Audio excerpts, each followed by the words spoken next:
Mas Mas Faris ini nanti akan bantu dalam aspek perencanaan yang ideal untuk program TPS 3R. Mas Faris sudah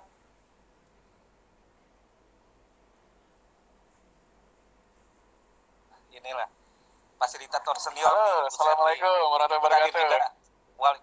Waalaikumsalam. Oh iya, selamat Hari Kartini ya buat teman-teman sekalian. Buat yang bapak-bapak, selamat Hari Kartono. Waalaikumsalam. Oh iya, selamat Hari Kartini. Oke. Karena udah 66, apakah kita nunggu 80 audiensi atau gimana Mas Faris? Baiknya. Yang tadi pagi 100-an, asik banget tuh, 160. Iya. Sekarang baru 60-an ya?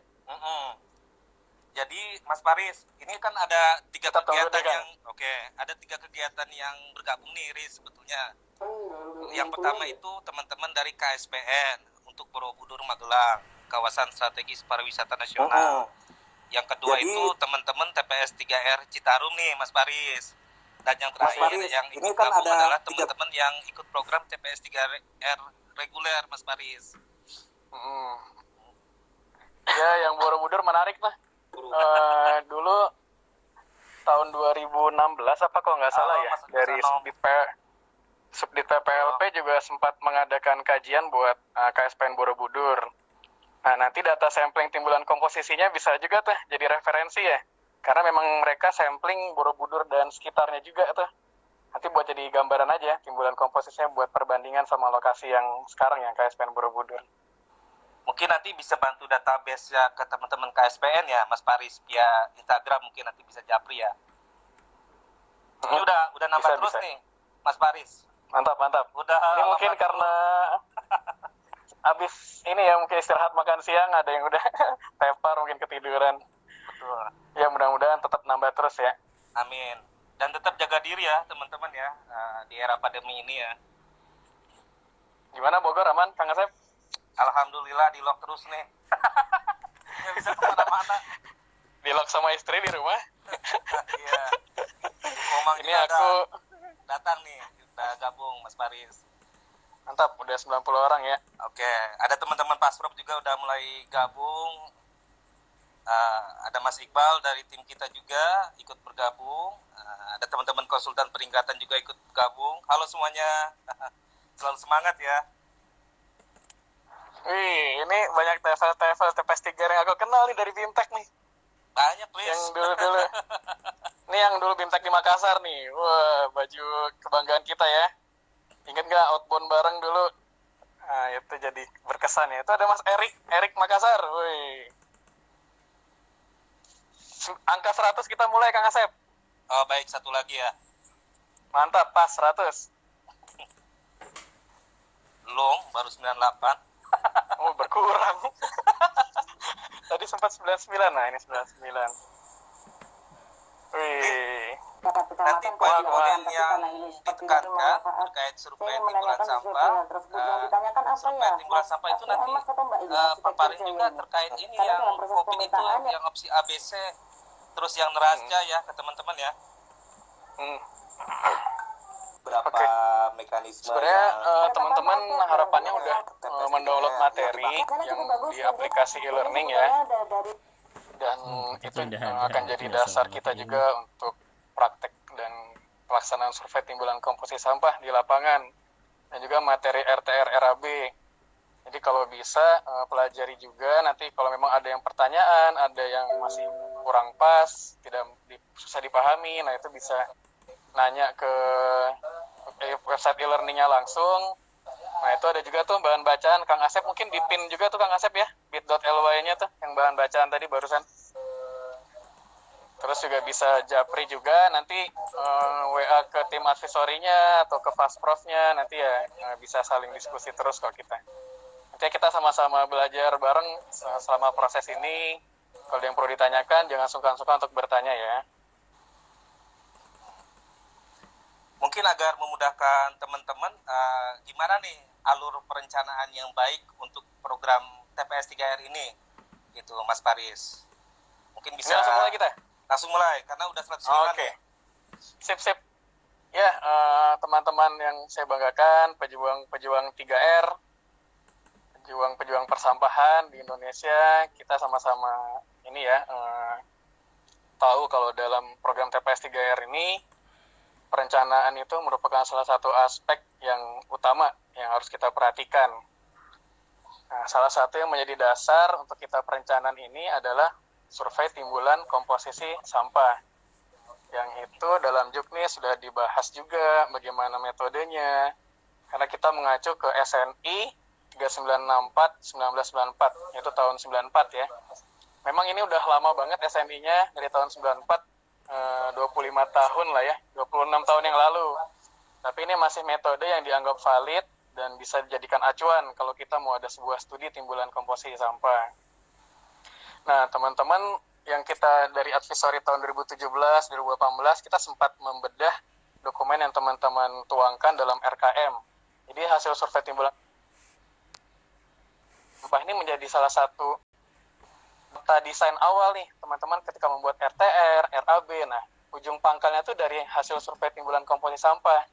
Ketika survei timbulan komposisi sampah tidak dilakukan atau datanya juga tidak menggunakan metode yang sesuai, itu akan ngaruh tuh ke proses desain kita.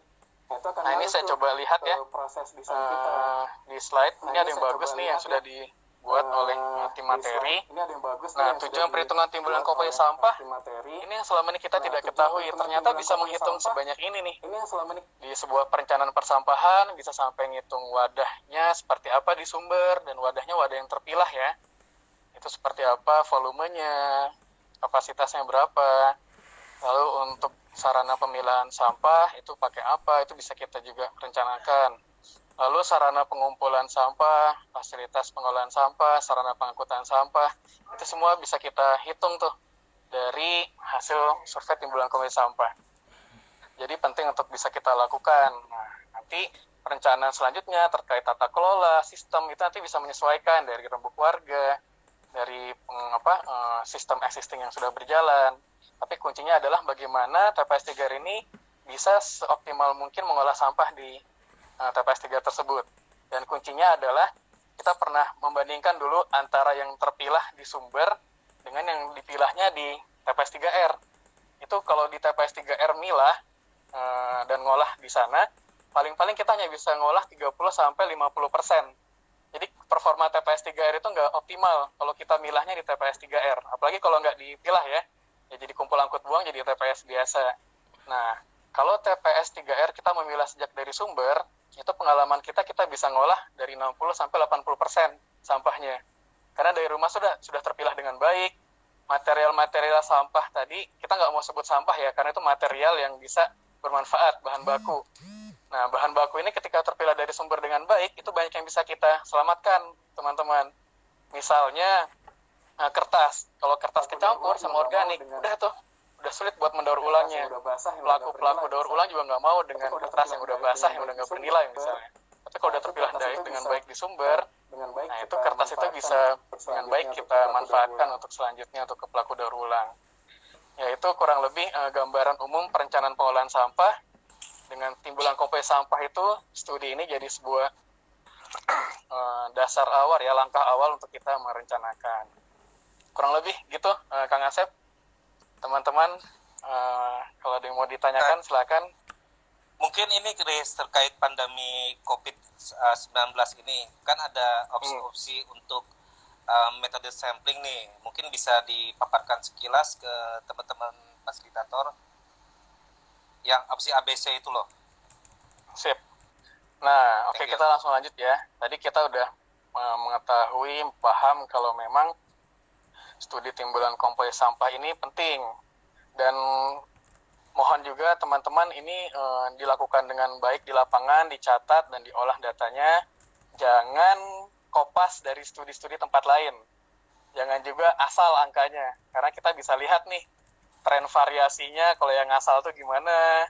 Lalu juga kewajaran timbulan komposisi sampah dengan 200 KK 1000 jiwa itu berapa.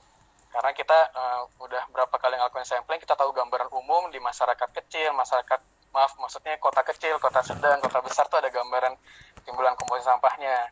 Kalau ngasal datanya atau nggak dilakukan, ya bisa ketahuan tuh Nah, ini Kang Asep tadi menarik ya menyampaikan tentang kondisi COVID-19 ini bagaimana timbulan komposisi sampah itu dapat dilakukan.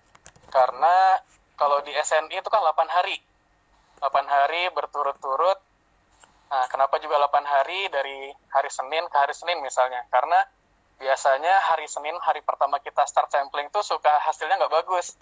Makanya di cross check lagi dengan data yang hari ke-8 di Seninnya lagi. Nah, sebenarnya data yang paling bagusnya nanti 7 hari itu dipetakan tuh, dari Senin sampai Minggu. Nah, itu kenapa di 8 hari di SNI menyebutkan seperti itu. Nah, untuk COVID sendiri, kita sudah membuat sebuah strategi ya untuk pelaksanaan. Nah, ini nanti teman-teman bisa buka slide-nya, ada di metode e-learning. Itu kita membuat klasifikasi zona. Zona ya lokasi yang memang kondisinya hijau, kuning, orange, merah.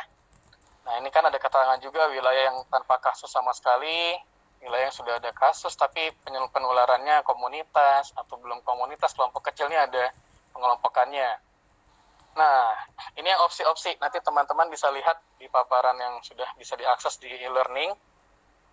Jadi kalau zonanya hijau dan kuning yang tadi di slide sebelumnya ya, nah ini opsi A 8 hari itu tetap wajib dilaksanakan. Tapi kalau memang kondisinya sudah merah dan orange, di mana ada kebijakan WFH, ada kebijakan PSBB, ini seperti Bandung besok udah PSBB nih, Bandung Raya, Jawa Barat. Tanggal 22 April bertepatan dengan Hari Bumi ya. Aduh, ya sebenarnya ada hikmahnya biar bumi kita bisa istirahat juga. Tapi kalau urusan sampah, bumi nggak bisa istirahat nih. Tetap aja manusia yang di rumah menghasilkan banyak sampah.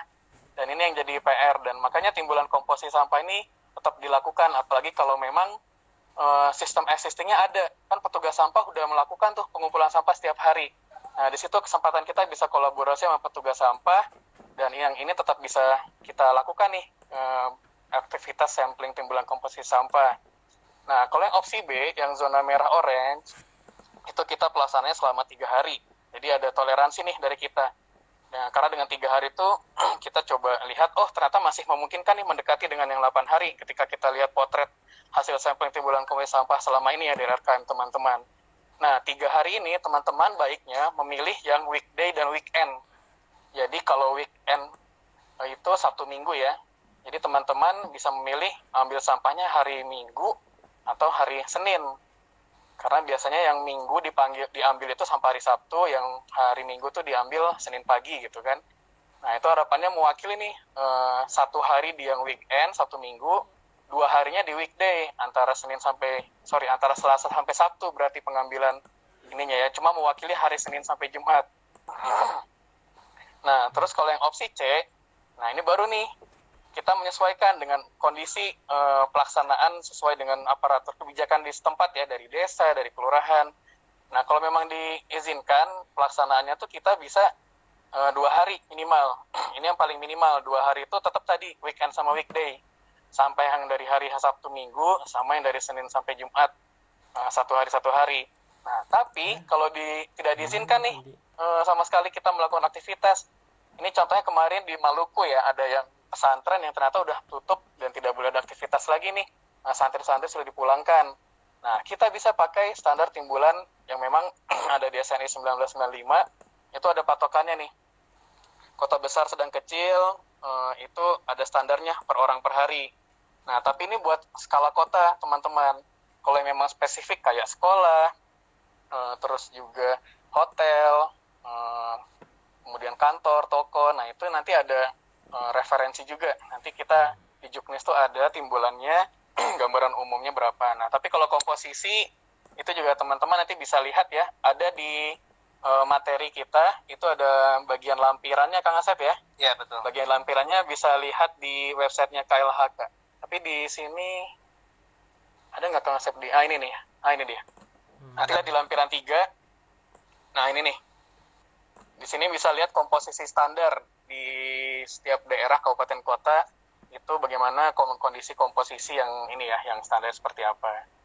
Nah, tapi nanti kalau memang ada yang memang spesifik, kayak kemarin itu pesantren dan masyarakat sekitar, nanti mudah-mudahan kita bisa cari ya referensi yang studi-studi timbulan komposisi sampah terdahulu yang memang di lokasi pesantren, itu bisa jadi gambaran lah. Nanti hubungi advisornya masing-masing, misalnya ada support data yang bisa membantu. Itu kalau kondisinya nggak diizinkan. Tapi selama masih memungkinkan, dan saya yakin Oh, ada yang jualan es krim tuh. Suaranya. Maaf. Nggak apa-apa, nggak apa. Saya yakin setiap daerah itu yang memang ada layanan persampahannya, pasti ada sampah yang selalu dihasilkan, walaupun mereka kita semua work from home ya, atau PSBB. Nah, sampah itu kan pasti ada petugas sampahnya. Nah, itu sangat memungkinkan dan wajib kita melakukan. Tapi kalau memang lokasi yang terpencil, yang memang belum ada layanan, yang di desa-desa gitu kan, kebanyakan masyarakat buang sembarangan, atau juga dibakar sampahnya. Nah, itu yang mungkin memang harus digunakan yang opsi tadi. Kalau memang aparat setempat mengizinkan kita ngambil sampah dari rumah-rumah, nah itu tetap kita bisa lakukan. Tapi kalau nggak memungkinkan banget, walaupun dengan ada surat izin, karena di sana ada yang memang ini ya udah mewabah, ya udah jangan dilakukan. Tapi bisa pakai studi yang sudah ada. Kurang lebih gitu protokol yang kita tetapkan. Untuk step-stepnya itu juga ada detail, bisa cek juga. Intinya sih prinsipnya teman-teman perlu menggunakan APD yang lengkap, terutama masker, sarung tangan, dan juga khusus untuk yang sampah B3. Jadi kita kali ini menerapkan seperti ini, teman-teman semua. Jadi yang opsi ABC tadi itu kita uraikan dalam sebuah matriks, yang dimana opsi A, B, C itu tetap sama-sama membagikan kantong plastik, tapi ini kita agak sedikit berbeda. Harapan kita bisa sampah itu sudah terpilah di rumah masing-masing. Jadi memudahkan kita juga nanti untuk memilah agar komposisi sampah bisa dihitung dengan baik. Jadi kita bagikan 3 kantong nih, yang buat yang organik, sampah anorganik, dan sampah B3. Nah, khusus yang B3 ini jangan dibuka nanti ininya ya, komposisinya. Dan kita pun di form juga kita sudah membuat yang B3 tuh tersendiri. Nggak ada di sini ya. Nanti ada lampiran yang form ya. B3 tuh nggak perlu detail lagi, kayak misalnya semprotan nyamuk atau baterai, itu nggak perlu diuraikan sampai seperti itu, tapi cukup B3 itu berapa timbulan komposisinya. Kalau yang organik, anorganik nanti kita bakal sampling lebih detail lagi nih. Yang organik tuh baiknya sampah makanan sama dedaunan taman tuh dipisahin. Karena nanti metodenya perlu disesuaikan juga. Tapi kalau digabung pun tidak masalah yang organik nih. Nah, cuman yang sampah anorganik ini yang utama harus di breakdown.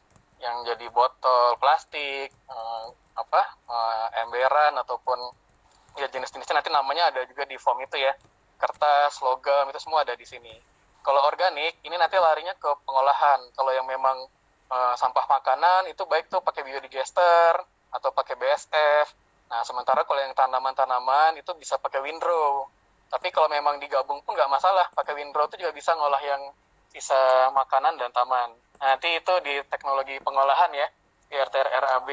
Cuma kalau pakai yang selama ini dilakukan di TPS 3R kan itu windrow ya. Nah, itu bisa juga, cuma nanti komposisinya harus ini juga ya, diatur agar kualitas komposnya bagus, baik yang makanan maupun tanaman.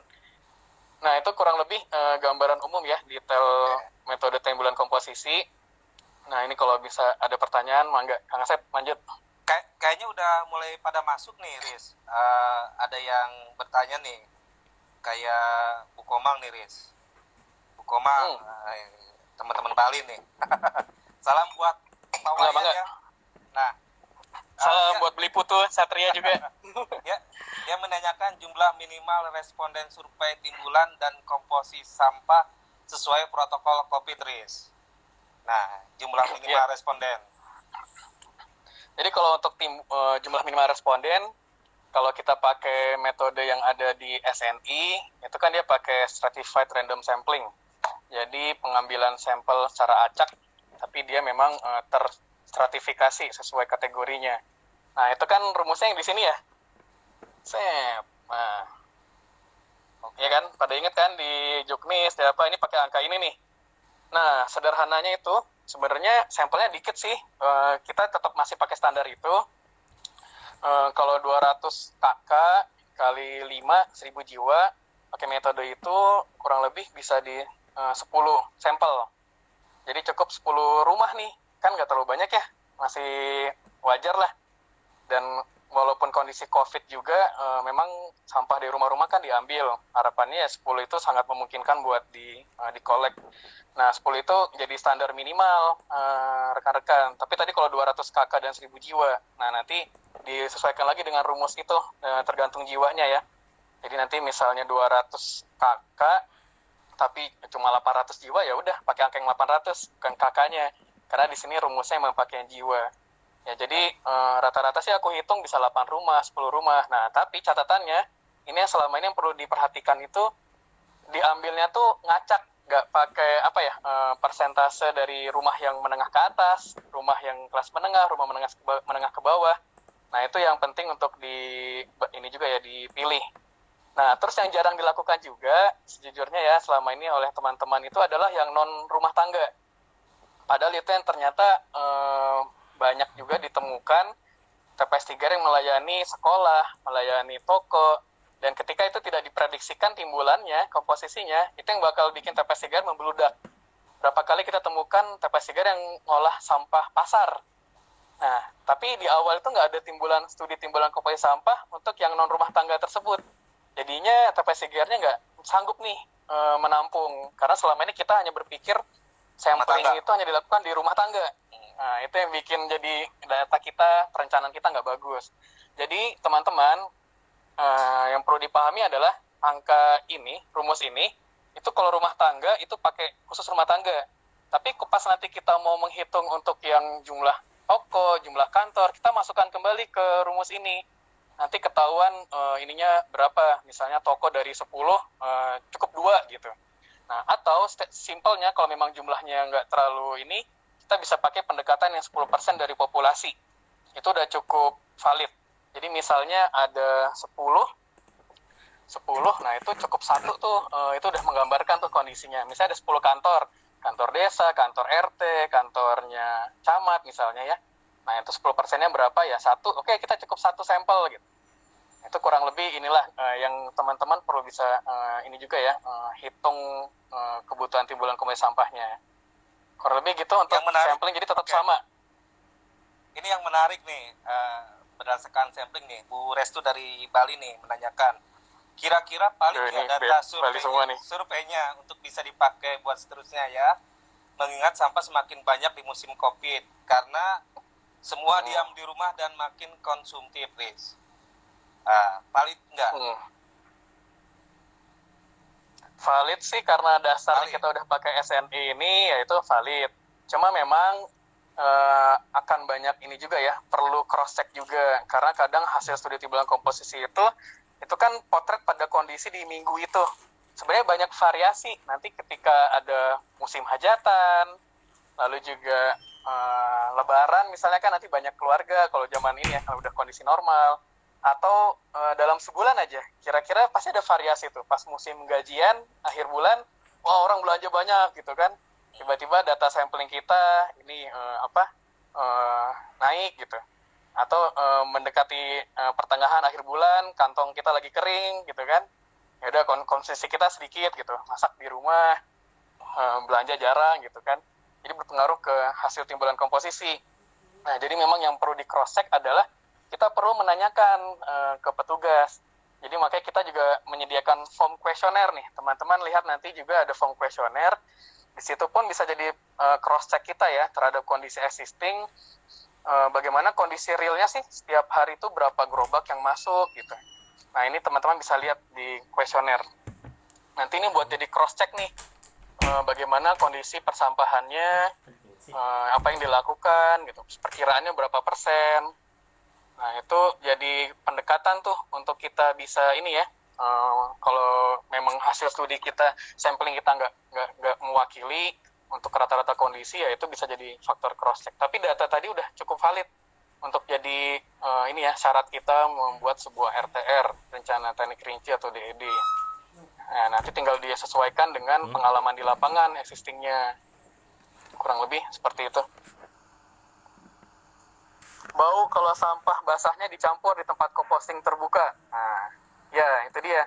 Sebenarnya bau itu bisa ditimbulkan dari lindi ya. Jadi memang kalau kita mengelolanya dengan baik, terutama kalau sampahnya terpilah dengan baik di sumber, nah itu bisa kita minimalisir baunya. Lalu pembalikan aerobik tuh lebih cenderung nggak bau. Kalau yang anaerob tuh bisa berpotensi bau lindinya. Makanya kita menyarankan metodenya aerob. Mas, APD-nya disiapkan atau beli sendiri? Nah, pertanyaan menarik. beli sendiri. Ya, beli sendiri ya. Ini karena di awal tuh kan penyusunan RKM, studi yang awal kan perencanaan ini belum ada dana.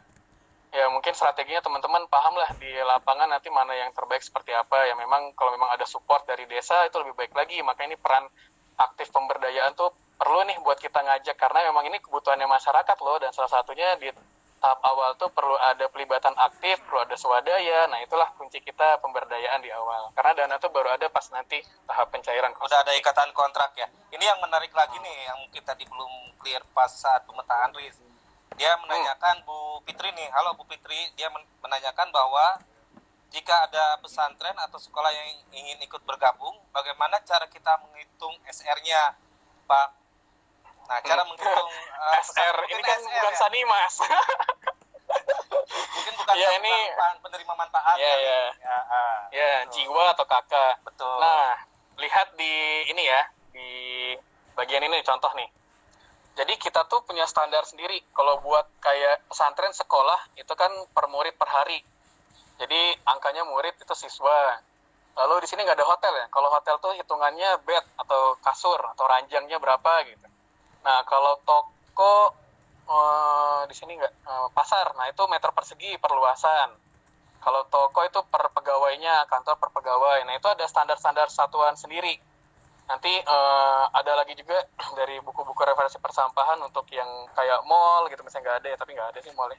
Nah, itu luas juga satuannya gitu. Taman juga luasan. Jadi kalau kayak pesantren ya berapa banyak santrinya. Jadi bukan hitungan SR ya. Ini bukan Sanimas ya. Ini terkait resto juga nih, Riz, yang implementasi nih. Nah, zaman Covid sekolah kan kosong, resto semua beli bawa pulang, Pak. Toko juga mungkin berkurang. Apa masih tetap disurvei atau pakai studi yang ada di Juknis? Ini menarik nih. Nah, soalnya implementasi di lapangan. Ya, pastinya nanti yang non rumah tangga itu bakal beda ya. Jadi ya pendekatannya nanti saran kita itu melalui wawancara dengan petugas. Jadi petugas yang biasa ngambil, Pak, Bu, biasa toko ini berapa kantong ya setiap harinya gitu. Kan biasanya pakai kresek gitu. Kresek tuh ada yang 20 liter, 50 liter. Nah, itu bisa jadi gambaran acuan. Makanya nanti penting juga data sekunder melalui wawancara. Mungkin tadi nggak terakomodir juga ya di kuesioner tadi. Nah, teman-teman bisa mengembangkan sendiri tuh kondisi di lapangan. Apalagi kondisi COVID ini ya pertanyaannya bisa langsung spesifik. Toko yang X ini berapa sih rata-rata sampahnya, berapa kantong per hari gitu kan. Nah, cuma nanti yang perlu dipikirkan kantong dari toko, kantong dari hotel, walaupun volumenya sama tapi pasti beratnya berbeda gitu kan. Nah, itu yang perlu ini juga dari angka densitas. Cuman sederhananya sih begini, kalau kita mau mendesain berapa banyak kebutuhan untuk ini ya, motor sampah, ini yang kebutuhan kapasitasnya itu kita pakai hitungan liter volume. Jadi cukup kantong tadi jadi pertanyaan. Tapi kalau urusannya udah mau ngolah sampah di TPS 3R-nya ya, untuk mendesain fasilitas windrow-nya luasan berapa, mau mendesain gudangnya berapa, itu kita butuh kalau composting kita butuh kilogram. Tapi kalau buat gudang tadi kita volume.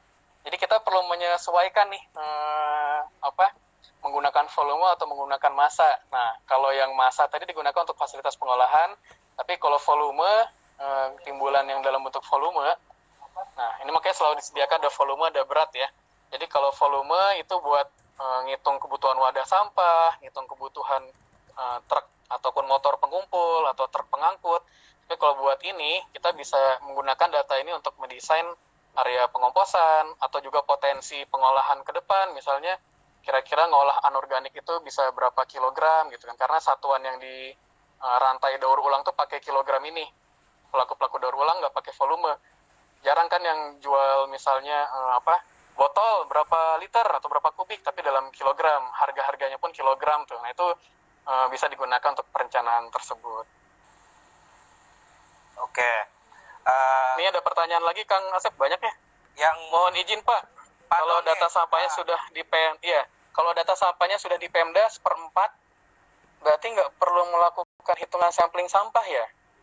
Serempat itu apa ya? Setempat. Oh, jadi setempat. Mungkin Pemda udah punya datanya, Riz. Tapi kan Ya.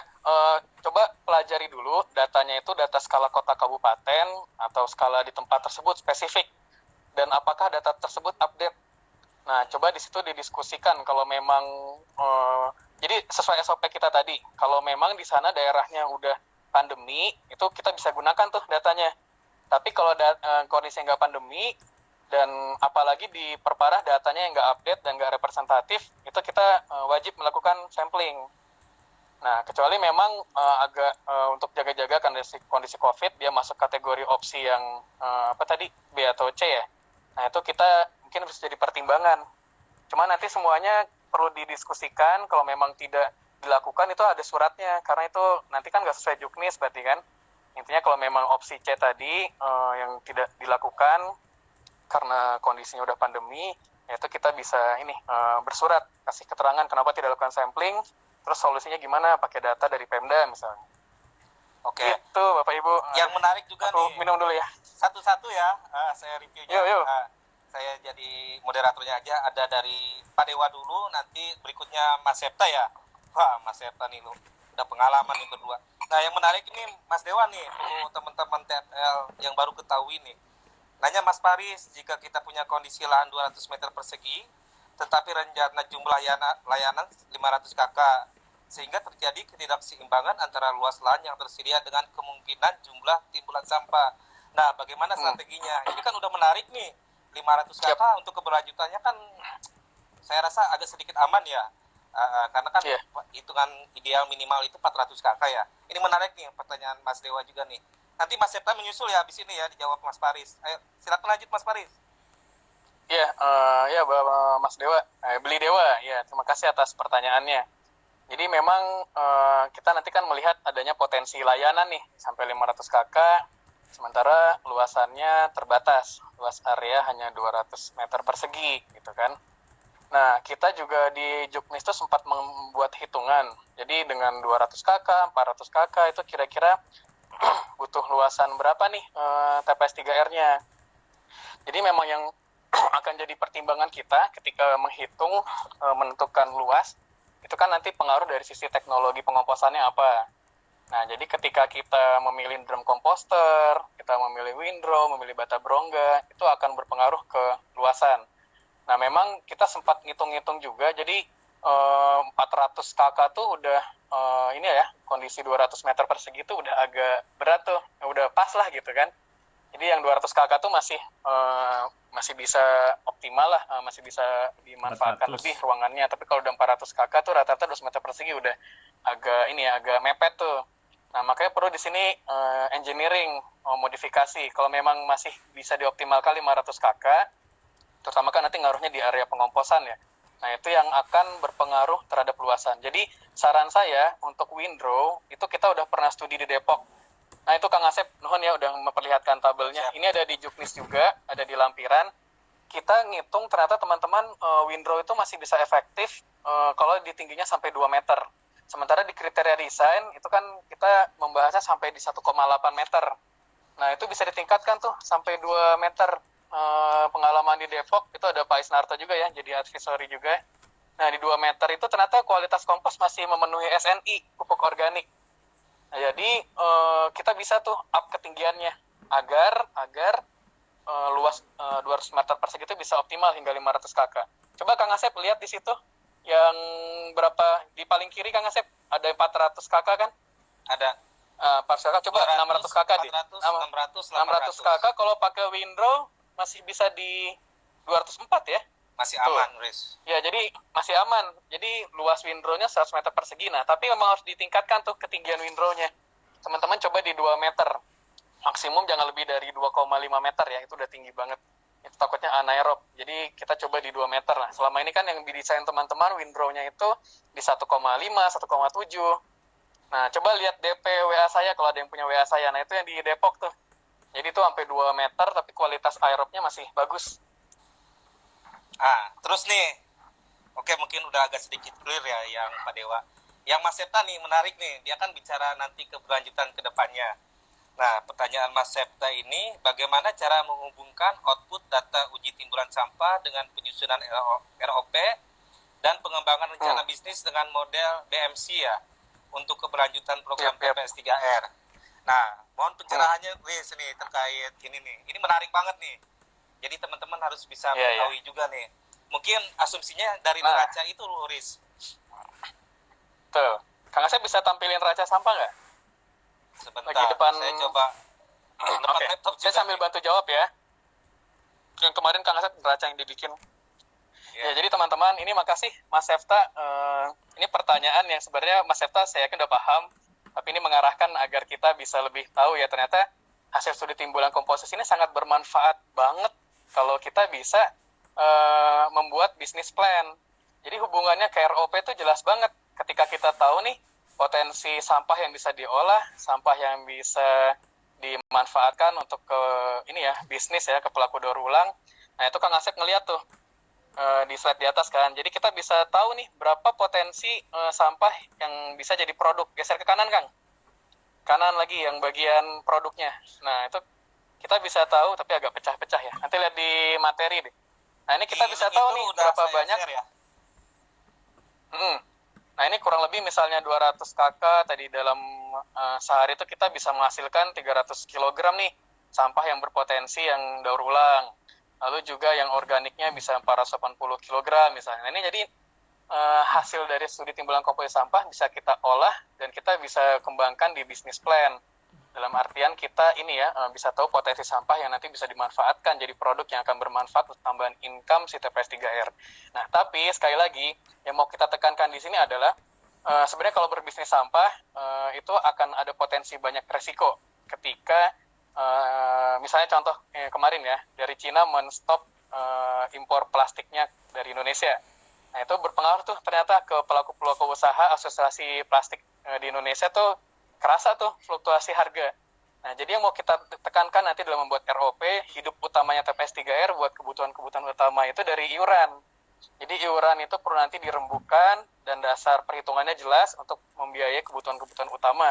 Nah, soal keuntungan ataupun potensi bisnis dari sampah yang kita lihat dari slide ini ya, yang Kang Asep tampilkan, nah itu adalah bonus tambahan untuk bisa menghidupi TPS 3R secara lebih buat dana cadangan, lalu buat juga bonus tambahan buat honor pegawai gitu. Ataupun membangun mekanisme semakin banyak milah, semakin banyak ngolah, mereka dapat insentif. Nah, itu buat ke bonus tambahan. Tapi buat yang gaji pokok, buat bensin, buat perbaikan mesin, buat listrik air, itu semua dari iuran. Kita desain ke arah sana. Terima kasih nih pertanyaannya, Mas Septa. Mangga Kang. Ini yang Pak Agus Mawon nih, menarik nih. Uji densitas sampahnya apakah harus dilakukan di tiap rumah atau sampel? Mungkin saya bisa tangkap apabila ada TPS di daerah calon penerima manfaat, apakah bisa dilaksanakan hanya di TPS aja, Riz, gitu? Ataukah tetap sampling dari rumah ke rumah nih, sesuai pengukuran yang SNI itu loh, Riz? Iya. Oke, Bapak Ibu sekalian, ini belum ada di Juknis, akan kita coba tambahkan ya keterangannya. Jadi kalau nanti kondisinya di tempat Bapak Ibu sekalian agak sulit nih untuk kita door to door, ataupun bahkan udah ada petugas sampah kan yang ngambilin sampah. Nah, kita bisa juga menggunakan opsi pengukuran timbulan di TPS. Ini belum diakomodir di Juknis nih, cuman ada referensinya. Kebaca nggak ya? Kang Asep kebaca nggak? Baca ya, yang aku ini. Baca. Nah, jadi kita ngambil sampelnya dari sampel sampah gerobak yang masuk ke TPS. Nah, itu kita setiap harinya kita hitung tuh berapa banyak gerobak yang masuk, kita ambil pakai hitungan populasi yang tadi, pakai Slovin ataupun pakai yang stratified random sampling tadi. Misalnya dari 10 gerobak, oh cukup 1 gerobak nih. Nah, 1 gerobak itulah yang akan jadi kita pantau selama 8 hari. Nah, ini kurang lebih nih di sini disebutkan. Jadi Bapak Ibu cukup mengambil 1/4 bagian gerobak tersebut. Jadi metode sampling di TPS itu bisa dilakukan, sangat memungkinkan. Jadi kalau yang tadi di SNI itu yang valid memang itu ini ya diambil dari sumber ya, dari rumah-rumah. Tapi kalau model di TPS kita bisa ngambil sampah dari gerobak yang masuk ke TPS. Jadi intinya adalah sampah dari gerobak itu kita ambil 1/4 bagiannya, lalu itu kita sampling, kita timbang berat, kita masukkan ke box kita yang 40 liter, kalau nggak cukup yang 500 liter, Nah, itu kita ukur ketinggiannya, itu yang jadi dasar untuk volume. Nah, itu metode di TPS. Nah, yang saya ingin ingatkan ke Bapak, Ibu sekalian, selama ini kebanyakan kita pada saat sampling itu, kita jarang mengukur volume dari yang tiap komposisi. Jadi kita kebanyakan timbang sampai yang tercampur, terus kita ukur kan ya di kotak berapa ketinggiannya, itu jadi dasar buat ngitung volume, luas alas kotak dikali tinggi. Nah, itu kan dapat densitas. Kita tahu tuh densitas sampah tercampur. Nah, tapi kita jarang sekali mengukur ketinggian per komposisi. Jadi ketika nanti udah dipilah, kita timbang nih yang organik berapa, yang plastik berapa. Nah, jangan lupa untuk masukkan ke box yang 40 liter tadi, kemudian dilihat ketinggiannya berapa. Jadi misalnya nih boxnya, nah ini boxnya nih. Nanti setelah ditimbang, terus sampah yang per jenis tadi, yang organik, yang plastik, itu kita taruh juga di box. Lalu kita ukur ketinggiannya. Oh, ini berarti kita tahu volumenya si organik itu berapa, kita catat. Nah, selama ini yang salah, Kang Asep, di teman-teman itu, Baik. untuk angka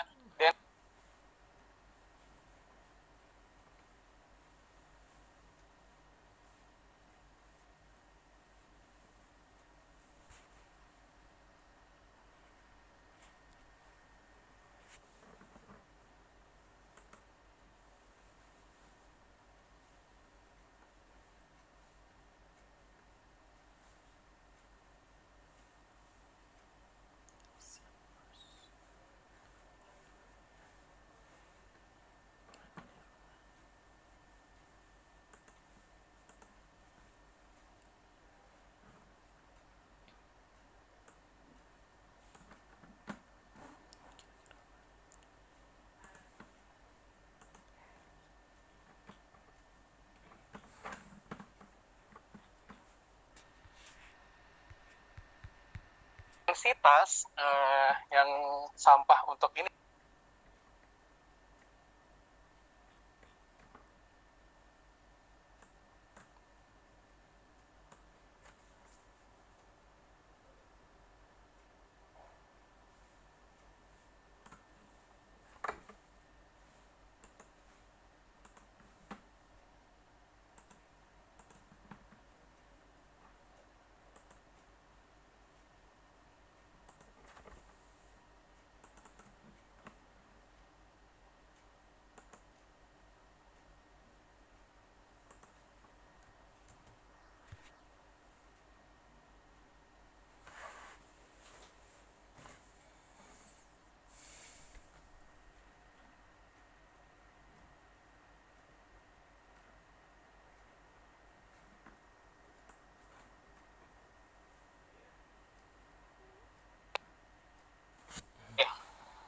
Maaf HP-nya panas.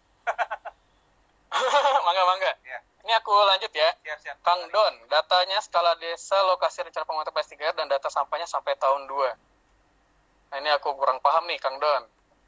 Ibu Desta Lord, kayaknya aku kenal deh. Mas Faris, maaf mau tanya Mbak Desta ya. Di materi yang di-download mengenai teknologi composting ditulis kesimpulan, terowongan bambu atau bambu aerator tidak diperlukan. Itu kira-kira bagaimana ya? Kang Asep, enggak? Ya, ini sebenarnya dari penelitian BPPT ya, Kang Asep ya, Pak Sri Wahyono. Ternyata terowongan bambu itu nggak efektif adanya bambu, dan itu kan mengurangi kapasitas juga ya, ruang. Dan memang kita udah menguji juga, dan terbukti di UPS Depok, oh ternyata nggak perlu aerator bambu, ternyata kondisinya masih bisa aerob. Hanya perlu diatur pembalikan 3 hari, 5 hari, intinya udah sampai penuh dia dibalik tuh si tumpukannya. Per 3 hari, per 5 hari, disesuaikan lah ya dengan kondisi kelembabannya, nanti kita bisa lihat tuh, dan suhu. Jadi penting nanti parameter suhu itu jadi salah satu indikator kita buat pembalikan. Ketika suhunya udah nggak panas lagi lah, kurang lebih. Nah, itu kita perlu dibalik biar proses bakteri berjalan lagi. Nah, kuncinya adalah di windrow ini salah satunya udara. Nah, ternyata tidak butuh tuh bambu karena bukan nggak optimal. Sama aja kualitasnya dengan yang ternyata nggak pakai bambu. Nah, Kang Asep ngeliatin apa nih? Nah, ini Mas Paris juga teman-teman harus tahu nih tentang opsi-opsi untuk pengelolaan di TPS 3R nih, opsi sarananya. Kan ada opsi 1, 2, 3 nih. Nah, sebelum lari ke Iya. kompos.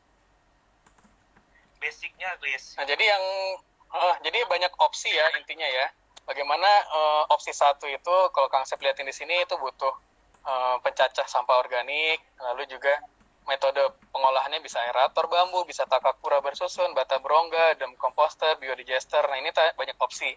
Nah, saya bakal seneng banget kalau teman-teman ada yang mulai berkarya nih sekarang. Gak hanya pakai aerator bambu, tapi dikembangkan juga nih. Gak hanya bata berongga.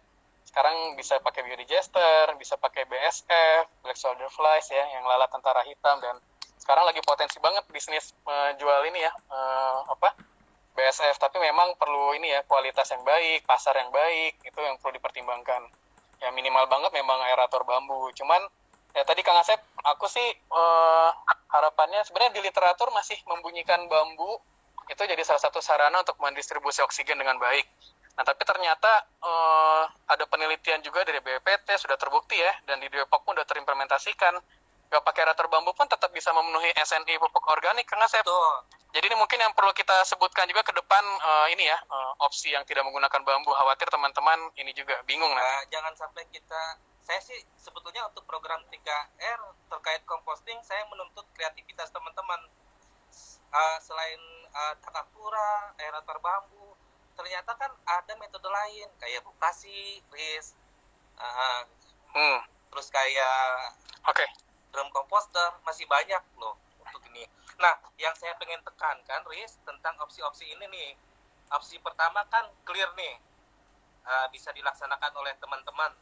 Selanjutnya kita bicara tentang opsi 2, Riz, tentang sarana pengolahan standar peningkatan pengolahan lapak sampah lapak nih.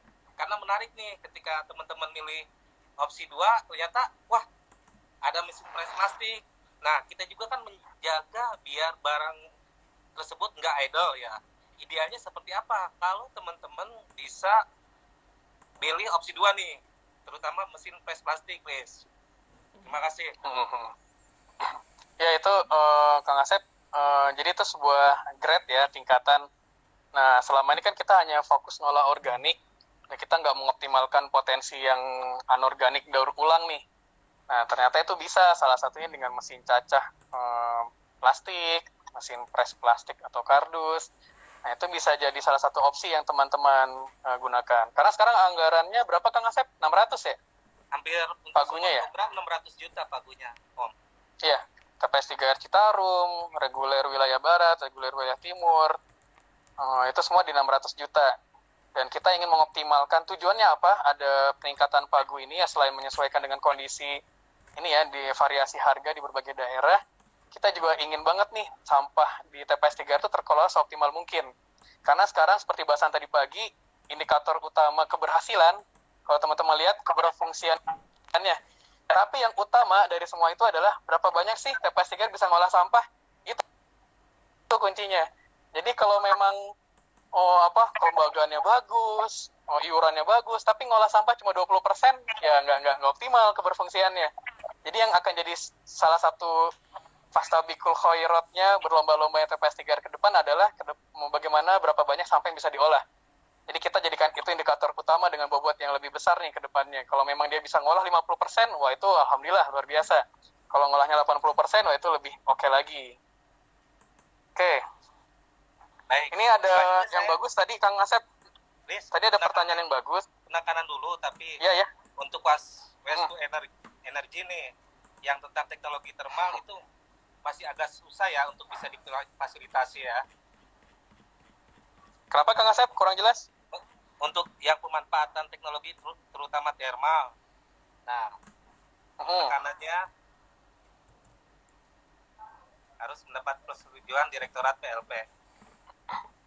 Ya, contohnya kayak pemanfaatan TOS ya di Kelungkung. Itu kan ini ya, ngolah sampai ini ya, jadi pelet-pelet gitu ya buat energi. Nah, itu perlu penyusunan surat ya, pengajuan surat. Terus ini tadi ada pertanyaan yang bagus juga. Ada yang soal densitas. Itu bagaimana sih standar box-nya? Ya itu yang tadi, yang ada di SNI, Bapak Ibu bisa lihat ada kotak sampling yang 40 liter. Nah, itu ukurannya udah standar tuh. 35 cm kali 35 cm dikali tingginya 40 cm. Itu standar untuk kita ngitung volume dan densitas ya. Lalu juga kalau memang jumlahnya banyak, itu yang 500 liter tuh. Bisa 1 meter kali 0,5 meter kali 1 meter. Itu mengimulasikan gerobak. Itu kurang lebih standar box yang digunakan untuk ngitung densitas. Oke, ada pertanyaan lagi. Yang sulit adalah membiasakan masyarakat memilah dari rumah. Apakah ada cara khusus untuk bisa memberdayakan memilah dari rumah? Ibu Nina Anabel. Yaitu nanti peran pemberdayaan ya. Tapi memang kuncinya adalah penegakan aturan. Ketika udah ada aturan dari pihak desa, ada yang kayak di Bali ada pecalangnya atau siapapun lah nanti bisa menegakkan aturan. Ketua RT yang dia bisa nanti menerapkan aturan tersebut, itu jadi kunci keberhasilan pemilahan. Atau metode kreatif kayak penjadwalan. Jadi organik itu setiap hari, kalau anorganik per hari apa, tiap hari Rabu, Jumat misalnya. Itu jadi salah satu upaya untuk mendorong. Dan metode bank sampah itu juga bisa dikolaborasikan untuk mendorong pemilahan di sumber. Jadi jangan berpikiran bank sampah itu tidak bisa kolaborasi dengan TPS 3R. Ada yang bilang, bank sampah mau punya LH, TPS 3R mau punya PU. Enggak lah gitu. Kita udah lepaskan lah zona-zona ini ya, ego masing-masing gitu. Intinya mah TPS 3R, bank sampah itu bisa kolaborasi, dan bahkan bank sampah itu bisa jadi suborganisasi di kelembagaan TPS 3R. Rupanya untuk teknologi composting, Om, untuk kita kan harus bisa kasih arahan ke teman-teman bagaimana hitungan ideal. Nah, mungkin kan ada beberapa opsi kayak windrow, bata berongga, drum komposter, Takakura susun. Mungkin kita harus menjabarkan ke teman-teman agar dia paham berapa sih yang paling ideal nih yang harus dicapai. Berapa apanya? Jumlahnya?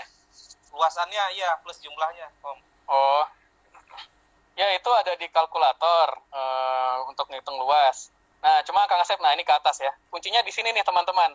Tuh lihat tuh yang tabel Kang Asep. Jadi ketika nanti ngitung luasan area pengomposan, Kang Asep agak buram. Nah ini. Jadi masukkan angka layanan 200 KK, lalu berapa jiwa, misalnya 5 kan, kali 200 ribu. Nah, yang penting di sini hasil sampling, itu yang kita garis bawahi ya. Yang 0,6 kg per orang per hari ini hasil standar timbulan yang udah disampling sama teman-teman. 0,6 kg per orang per hari. Nanti bervariasi, ada yang 0,4, 0,5, 0,6. Nah, kita bisa ngecek nih teman-teman, kalau di sini, ini kota kecil tapi kok ngisi 0,6 gitu. DKI aja 0,69. Masa dia sampahnya kayak budayanya orang DKI gitu kan. Tahuan tuh kalau dia ngibul di situ. Nah, jadi total sampah dia 600 kg per hari. Nah, lalu itu berubah tuh kalkulator kan. Misalnya 400 KK, 2000 orang, 1200 kg per hari. Nah, yang organiknya berapa persen? Nah, ini berubah loh teman-teman sekarang. Kalau di kota-kota besar, trennya organik itu cuma 50% nih sekarang. Padahal dulu ya, zaman kita dulu bisa 60, 70% gitu. Sekarang hanya 50%. Nah, ini dapatnya dari hasil sampling. Lalu dikonversi lah ke dalam kilogram per hari di itu. Nah, nanti dapat total untuk untuk pengomposan sekedar. Nah, untuk pengomposan tuh butuhlah 52,94 kubik dalam 1 bulan itu ya, 30 hari periodenya. Nah, nanti ke bawah tuh. Ke bawah, ini yang windrow, itu bisa dilihat tinggi bambu, lebar bambu. Bentar, Kang Asep, ke atas dikit. Nah, tingginya itu tadi yang aku perlu desain. Jangan di 1,5 ya. Bisa dibuat jadi 2 meter untuk mengoptimalkan potensi ininya, areanya. Karena kita kemarin menyebutkan di kriteria itu sampai 1,7 atau 1,8 tuh aku lupa. Ternyata bisa terbukti 2 meter pun masih aman kualitas pupuk organiknya. Nah, ini jadi volume setiap windrow. Nah, tadi kalau nggak mau pakai aerator bambu, itu tinggal dihilangkan tuh. Karena ternyata kualitasnya tetap masih bagus kok secara aerobiknya. Nah, ini yang bata berongga. Punten Kang Asep ke bawah. Oh, masih windrow. Ini bata berongga nih. Iya, ini bata berongga. Windrow, kan ada. Nah, ini bata berongga. Oke, yang bata berongga juga sama prinsipnya. Masukkanlah di situ angka-angkanya di atas. Berapa orangnya, timbulannya berapa dari hasil sampling. Nanti ke bawah tuh ada standar dimensi-dimensinya. Panjang boxnya berapa, lebar box berapa, tinggi box berapa. Lalu di sini di akhirnya nih dapatlah luasnya 119 meter persegi. Ini yang box bata. Nah, ini ada beberapa opsi tadi yang Takakura, windrow, drum komposter. Satu lagi itu apa sih? Takakura bersusun Takakura ya? Bersusun. Takakura. Ya, itu pakai model-model keranjang. Nah, itu bisa jadi opsi teman-teman menggunakan yang mana. Nanti masukin kalkulator ini udah enak nih, kita bikinin kalkulator nih. Dulu nggak ada Kang Asep ya? Enggak. Iya, sekarang kalau nggak dihitung kacau banget nih gitu kan. Nah, ini ada pertanyaan Kang Halpa. Bentar. Ya. Oke, benar Kang Halpa nih. Bentar, Elma dulu. Link materi bisa dapat dari mana Kang Asep? Tadi udah saya Ya, share. udah di-share berapa kali tadi sama Kang Asep tuh. Scroll ke atas ya. Atau kalau sulit bit.ly apa Kang Asep? Saya ulangi lagi ya, saya ketik lagi ya. Kang Halpa, maaf, telat Kang Faris dalam penyamplingan timbulan sampah, berapa sampling yang harus disurvei apabila rencana dalam perencanaan pelayanan satu kelurahan atau desa? Udah tadi udah dihitung Kang ya, pakai rumus yang ngitung sampling tadi. Nanti lihat aja di bagian juknis. Nah, ini rumusnya nih. Jadi satu kelurahan desa itu ada berapa, masukkanlah itu populasi sampel yang PS. CD-nya itu kalau kota besar dia 1, kalau kota sedang kecil 0,5. Masukkanlah ke situ, nanti ketahuan jumlah sampelnya berapa. Rata-rata kalau yang 200 kakak itu bisa 8 atau 10 rumah ya, sampel. Oke. Mas Nanta, Mas Faris. Wah, iya tuh Mas Nanta. Indri Guli, bagaimana menjaga soliditas lembaga? Karena TPS 3 biasanya pengolahnya tidak berangkat dari profesional. Nah, ini penting, kita memilihnya tuh nggak harus yang profesional, tapi yang punya passion. Jadi kalau udah punya semangat, dan passionnya di sampah, aktivis, makanya ini embrio awal ini perlu di hasil selektif teman-teman jadi salah satu yang dinilai ya. Jadi kalau memang di sini udah KPP pengelolanya ini memang orang-orang yang punya passion ya mereka semangat tuh, pasti soliditasnya kuat. Karena tujuannya bukan bisnis, tapi yang utama ngolah sampah terutama. Terima kasih pencerahannya. Terus Mas Dewan nih, composting boleh model metode Osaki. Boleh Pak, asal jangan thermal. Bikin justeknya aja untuk metode composting. Halo? Kayaknya udah mulai pakai mesinnya itu ya. Ya nggak apa-apa, bagus berarti. Makin halus tuh makin bagus. Intinya partikel pengomposan tuh kalau bisa di 2 cm, 3 cm. Yang lebih dari itu, kalau lebih dari itu ya sulit nanti jadi residu, dia nggak jadi kompos gitu. Oke, lanjut ke adakah desain khusus untuk TPS 3 pada daerah yang rawan banjir? Nah, ini pertanyaan menarik yang dari pagi, Kang Asep. Ini ada contoh di Banjarmasin ya, katanya ya. Daerah yang rawan banjir, pasang surut. Memang ini perlu didesain agar ya banjirnya nggak masuk intinya kan. Nah, sekarang bagaimana model rumah panggung itu bisa jadi salah satu concern kita, tapi dengan struktur yang masih ini juga ya, kuat juga. Intinya sih nanti bisa di materi yang sama Mas Fahrul nanti, karena beliau udah dengkotnya ini ya, sipilnya TPS 3R di Kalsel dan di Banjarmasin lokasi beliau juga. Mbak Yanti Ejong, ini kan apakah bisa oh ya. Enggak. Ini kan yang terkait permen PU nih tentang komposisi ideal penempatan apa sih kayak composting berapa persen, terus areal pemerahan berapa persen, mungkin bisa dikasih keterangan ke teman-teman nih sesuai standar SN ini. Kayaknya teman-teman kan harus tahu kan berdasarkan permen tersebut, Riz. Maaf, Riz. Kenapa kan yang permen kan? Permen PU?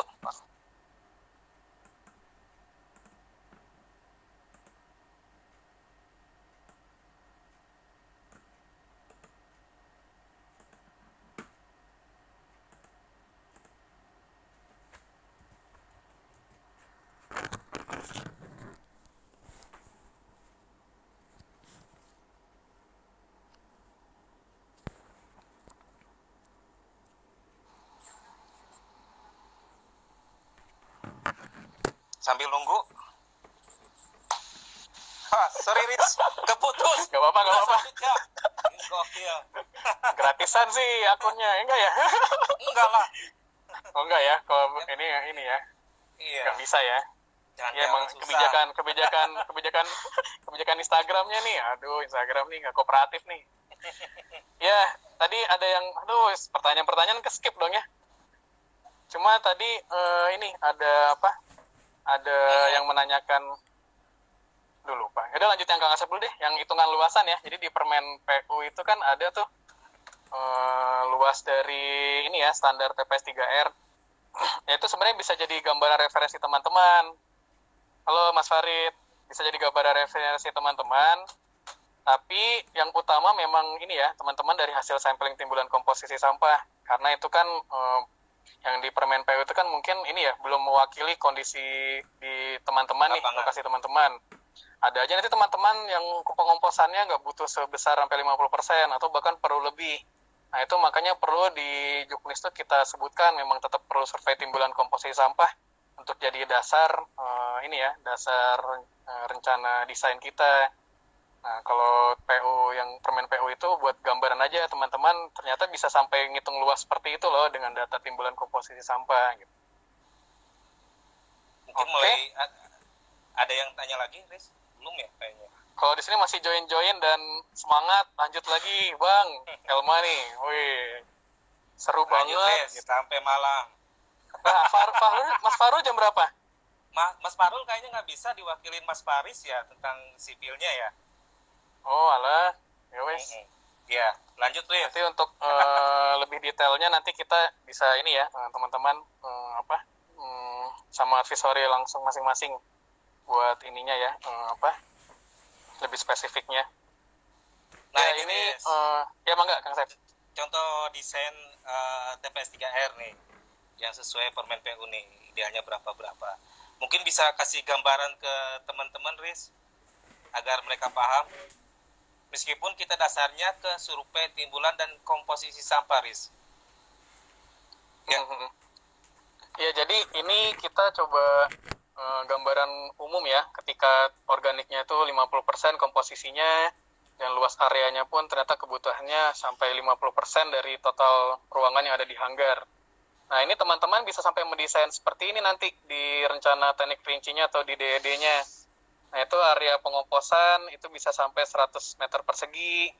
Nah, ini yang perlu dipikirkan adalah layoutnya nanti mau seperti apa. Mulai dari sampahnya masuk, kemudian sampahnya dipilah, itu lalu sampai sampahnya dikomposkan, dicacah dulu yang organiknya kan, dikomposkan, lalu udah jadi kompos, area gudangnya mau seperti apa.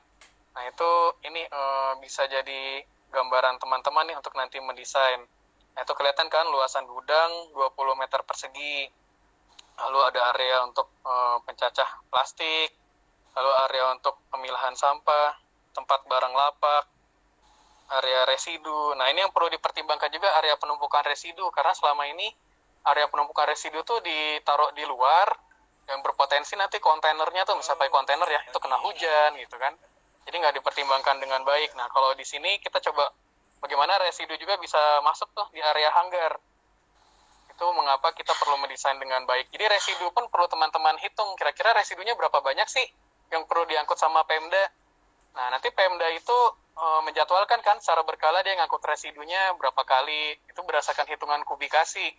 Misal sisanya 3 kubik nih setiap hari residu kita dari total sampah 6 kubik atau dari 9 kubik misalnya ya. Nah, yang 3 kubik sisa sampah residu kita kan akan diangkut oleh DLH. Nah, itu kita butuh koordinasi kan ke depannya. Jadi kita butuh ruangan buat penyimpanan sementara sampai nanti diangkut. Itu ini ya gambaran hasil survei timbulan komposisi sampah bisa bermanfaat sampai ke tata letak kita nih dalam mendesain TPS 3R sesuai layout yang contohnya Kang Asep. Dan ini pun ada di Juknis ya. Ini contoh standar kalau mengacu ke Permen PU yang tanpa dari timbulan komposisi sampah, tanpa hasil, tapi gambarannya pengomposan itu kebutuhan areanya 50%. Gitu. Itu kurang lebih ininya ya layoutnya. Nah, untuk strukturnya sendiri kita mencoba di sini pakai berbagai ini ya. Pondasinya itu kita menggunakan yang beton bertulang, terus juga didukung sama bambu cerucuk. Itu ada contoh gambarnya juga. Ini diberikan nggak Kang Asep ke mereka? Ada di linknya untuk dipelajari. Sip ya. Iya. Ini bisa jadi standar gambaran teman-teman untuk pondasi yang ternyata penggunaan cerucuk dan beton bertulang ini juga bisa jadi dasar untuk berbagai kondisi. Salah satunya juga di daerah rawa di Kalimantan, lalu daerah pesisir ya, itu bisa juga jadi ini salah satu fondasi yang jadi standar juga. Itu kurang lebih gambarnya bisa dilihat oleh teman-teman di situ. Ini yang menarik nih, Riz.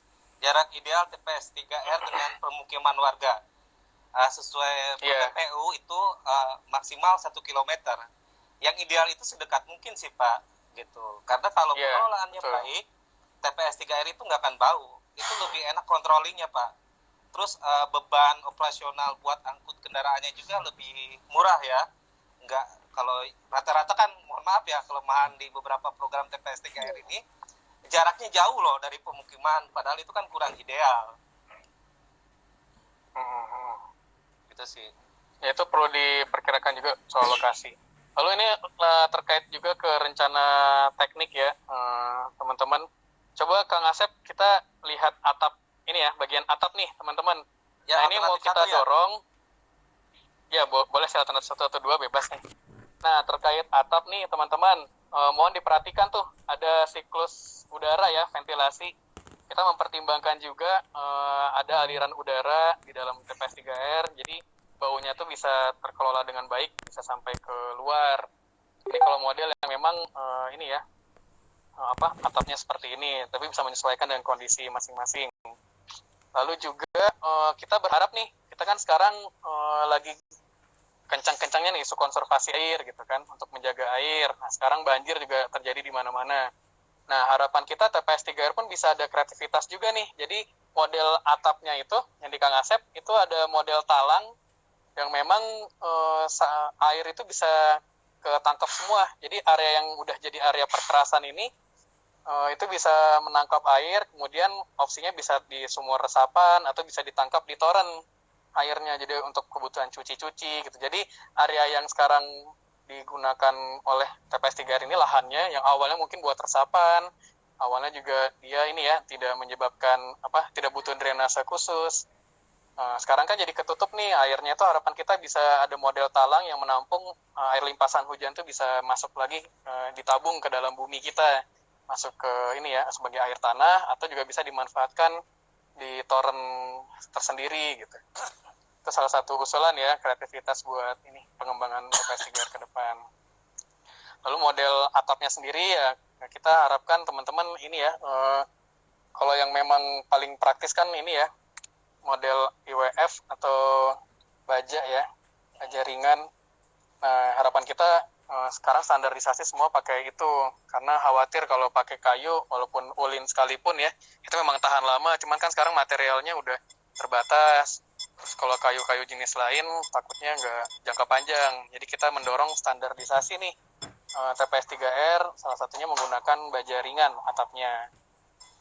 Tapi tetap unsur pemberdayaan, unsur pengadaan barang dan jasa itu juga tetap harus diterapkan di ini ya, untuk supplier yang baja ringan ini. Oke nih, ada pertanyaan menarik nih, Riz, yang akan selalu berulang tiap tahun.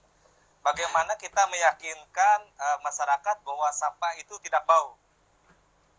Ya, itu penting banget di awal ketika sosialisasi. Cara paling termudah, ya kita nggak hanya berkata-kata, ya ajak aja dia ke TPS 3R yang udah bagus, yang udah berjalan dengan baik, yang berhasil. Nah, kalau nggak ada, kalau memang kendalanya di sana nggak ada yang bisa dicontoh, ya cobalah lihat video YouTube tuh udah banyak banget. Terus juga mungkin ini ya, kita mungkin nanti bisa bantu nih sama KSM lainnya, kita bisa video call misalnya kan sama KSM di Banten, di Jabar, di daerah lain yang memang udah bagus nih pengolahan kompostingnya yang nggak bau gitu. Sebenarnya kunci utama kenapa sampah itu bau adalah sampah itu tercampur antara yang organik sama anorganik. Nah, kalau udah terpisah di sumber, organik itu kan bisa langsung kita proses, kita kelola, dan pas area pemilahan pun nggak butuh memilah secara detail, dan juga nggak banyak potensi lindi ya di area pemilahan. Jadi yang organik itu langsung kita proses di pengomposan. Kalau udah mengalami proses fermentasi tuh bau tuh bisa terminimalisir dan lindi pun bisa terkelola dengan baik. Nah, tapi kalau sampahnya tercampur, resiko nih berpotensi bau tuh yang pulang yang nggak kita pilih jadi di residu itu di kontainer tuh, di kontainer berpotensi menyebabkan bau juga kalau dia tertahan. Lalu yang selama pemilahan ada ceceran lindi, nah itu bisa potensi bau. Makanya ini pengelolaan TPS 3R itu jadi kunci. Dan usul kita adalah teman-teman KSM yang baru atau KPP di sini bisa magang nih, bisa lihat TPS 3R yang bagus. Jadi memang kuncinya adalah melihat langsung contoh yang baik pengelolaannya. Terbukti kok bener nih di Depok itu UPS-nya nggak bau. Di tempat kita juga di Bekasi, West Fortune itu nggak bau. Ya baunya bau fermentasi standar dan itu nggak mengganggu. Yang bau malah tetangga kita, ini ya TPA di sebelah kita tuh. Itu yang open dumping bikin bau tuh. Kalau landasan kontainer di posisinya depan TPS, sedang area pemilahan di ujung. Lalu residunya diangkut kendaraan roda 3 ke depan landasan kontainer. Apakah bisa? Nah ini Mas Mili 6. Jadi kontainernya udah ada landasan tersendiri depan TPS, sedang area pemilahan di ujung. Lalu residunya diangkut kendaraan roda 3 ke depan landasan kontainer. Apakah bisa? Bisa aja, bisa banget. Gak masalah kok. Karena ya itu makanya desainnya juga harus mempertimbangkan itu kuncinya. Bagaimana kontainer residu itu bisa dengan mudah setelah dari pemilahan itu langsung bisa kita oper nih ke kontainer residunya. Dan diperhatikan juga truknya nanti yang ngambil kontainer itu bagaimana, itu harus dipertimbangkan. Elma nanya, bagaimana meyakinkan warga di awal pembangunan bahwa itu tidak bau? Udah tadi ya. Oke. Apakah terkait residu, mungkin kan harus ada koordinasi dengan pihak pemerintah daerah ya. Kan ada rata-rata juga yang ngasih kontainer soalnya Riz gitu. Mungkin diarahin teman-teman terkait pentingnya koordinasi multi stakeholder khususnya pemerintah daerah dalam hal ini Dinas Lingkungan Hidup atau Dinas PU Riz gitu. Iya, betul banget. Dinas Lingkungan Hidup ya, terutama koordinasinya kalau untuk persampahan. Kang Asep, Bu Serli nanya nih, jarak ideal TPS 3 dari bantaran sungai atau tepi pantai? Kalau pantai, ya sama ya. Yang Kang Asep yang dari peraturan ini, SDA, tahu nggak Kang Asep, berapa meter minimal? GSS 5 ya, kalau nggak salah ya? Iya. Aku lupa ada deh peraturannya, kalau nggak salah dari bibir tepinya sungai, itu 5 meter kalau nggak salah seingatku. Nanti kita cross-check lagi juga ya. Kalau ada yang kondisinya di bantaran sungai, ini tolong jadi perhatian ya, karena kalau bangunan sanima sih nggak masalah, karena dia di bawah tanah.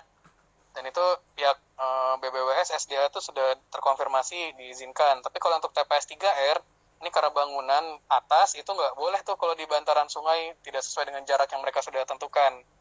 Itu harus dicek lagi tuh di peraturan yang terkait ini ya, wilayah sempadan sungai. Terima kasih, Bu Seri. Ini mungkin Bu Seri, GSS itu 10 meter di sepanjang alur sungai. Sepadan sungai 10 meter Kang Asep ya? Harus diperhatikan yang GSS ya. Karena ada edaran dari teman-teman SDA untuk GSS ini. Jadi jangan sampai kita melanggar GSS gitu. Karena permasalahannya kayak yang Citarum, banyak lokasi untuk penanganan das Citarum ternyata lokasinya di sepadan sungai. Akhirnya kita nggak bisa bangun infrastrukturnya. Nah ini yang harus diperhatikan juga oleh teman-teman TFL Citarum ya. Harus dicek GSS-nya gitu. Hati-hati nih karena ada TFL Citarum Riz, ternyata Om gitu. Iya, betul sekali. Lanjut ya. Ibu Komang, untuk persentase luasan areal sesuai Permen PU kan standar minimal karena luasan tanah yang minimal. Kalau luasan tanah lebih dan kita bisa mengamankan desain dan peruntukannya, apa ada batasannya? Ini batasannya maksudnya maksimumnya di berapa gitu kan. Sebenarnya intinya balik lagi ke hasil survei timbulan komposisi sampah. Jadi potensi layanannya berapa dan perlu ini diperkirakan juga sama teman-teman. Untuk mendesain TPS 3R ini, pertimbangkan juga potensi ke depan melayani berapa. Karena kalau hanya mempertimbangkan, sekarang yang mau ikut layanan cuma 50 nih. Terus teman-teman, kan 200 minimal ya, nggak akan boleh 50. Nah, misalnya sekarang nih, potensi 400 kan, tapi ternyata yang mau cuma 200. Nah, coba teman-teman desain dulu dengan kebutuhan 400 KK. Apakah luasannya masih mencukupi? Kalau memang nggak mencukupi ya udah kita kurangi gitu kan kebutuhan luasannya. Tapi memang di sini kan syaratnya memang luasnya 200 meter persegi. Jadi seharusnya 200 KK itu udah sangat cukup di 200 meter persegi. Dan 400 KK pun kalau dioptimalkan 200 meter persegi juga bisa teman-teman. Dewa Janar, lokasi TPS idealnya dekat pemukiman apa jauh dari permukiman warga? Ya tadi sudah dijawab sama Kang Asep ya. Jadi maksimum 1 kilometer. Jadi kita harapkannya dekat dengan pemukiman warga, jangan lebih. Tapi memang perlu diperhatikan juga kalau dekat dengan warga. Ini contoh nih kemarin di Malai Air ya di Bandung. Itu dekat banget tuh sama warga, bahkan di tengah-tengah pemukiman. Nah itu perlu diperhatikan, terutama nanti proses pengolahan, Lalu juga ini ya, sirkulasi udara itu harus diperhatikan. Perlu juga sistem buffer zone juga kalau ada tanaman-tanaman itu bisa mengurangi potensi bau. Itu harus diperhatikan juga kalau dekat dengan warga ya. Minta tolong dibagikan link kalkulatornya Pak. Udah kan Pak Sep ya? Ada di Udah. e-learning? Mangga di download. Tadi di sini saya udah share kok Pak. Kasih _81. Iya. Beda akun, sorry. Reza Setiawan 80. Ada beberapa TPS 3R yang sudah terbangun, tetapi tidak lagi melakukan composting karena biayanya dan waktu yang dikeluarkan tidak sebanding dengan harga jual kompos. Bagaimana solusinya?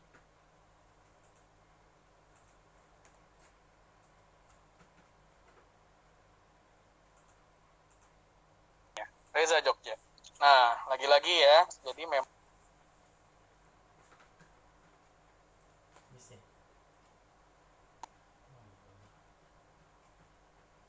kompos, keuntungan dari jual plastik, kardus, itu bukan jadi dasar untuk menghitungkan kebutuhan utama dari pengelolaan TPS 3R.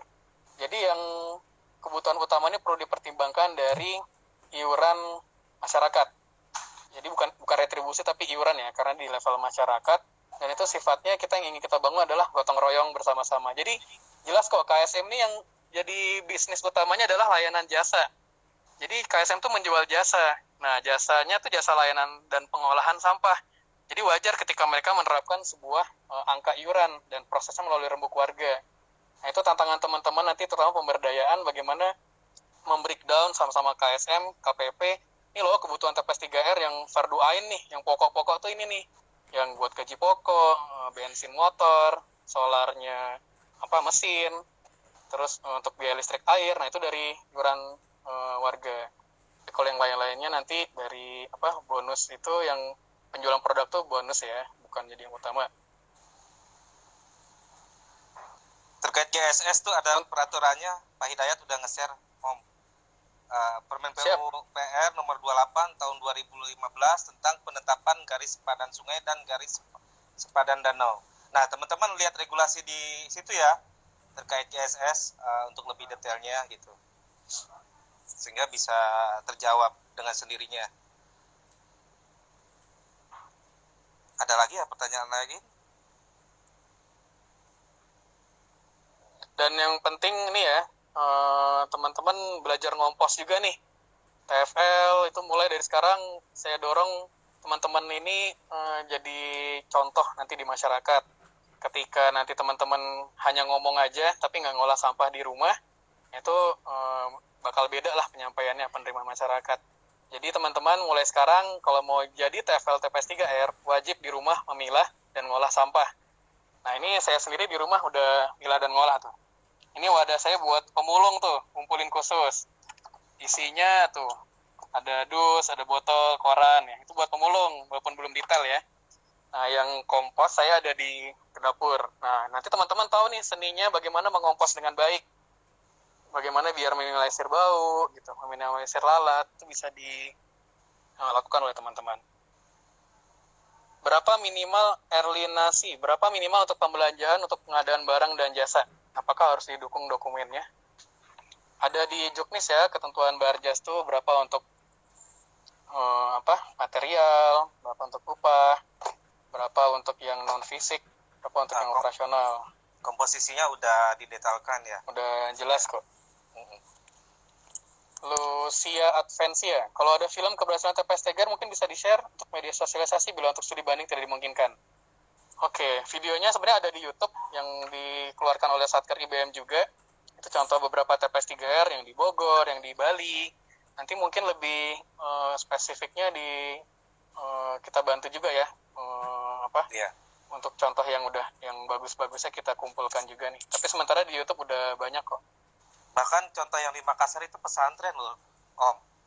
Kita udah ada videonya itu yang kita upload. Jadi teman-teman di mana uploadnya kan di e-learning ya? Yang di ini, Om, di YouTube. Oke. Di YouTube. Ya, ini terima kasih yang bantu jawab Pak Hidayat, Pak Hendro ya. Sifat sungainya apakah wilayah perkotaan atau tidak permen PU. Mantap. Raharjo, oke. Ya, setuju banget. Jadi lokasi TPS 3R mau dekat warga, Itu nggak masalah asal pengelolaannya benar dan tepat. Mas Husen, makasih udah dijelaskan 10-12 meter tergantung lebar sungai.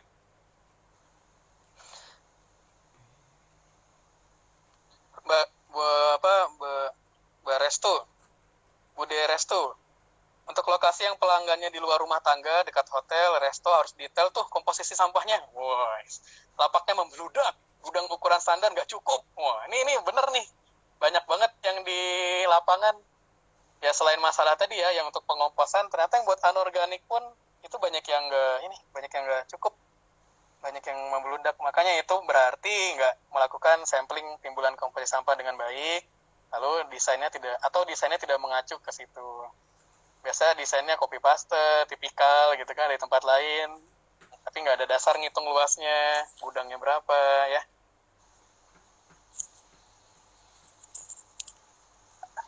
Elma, tips kompos di kosan gimana ya kalau masih jadi anak kos yang notabene kamarnya sempit? Hahaha.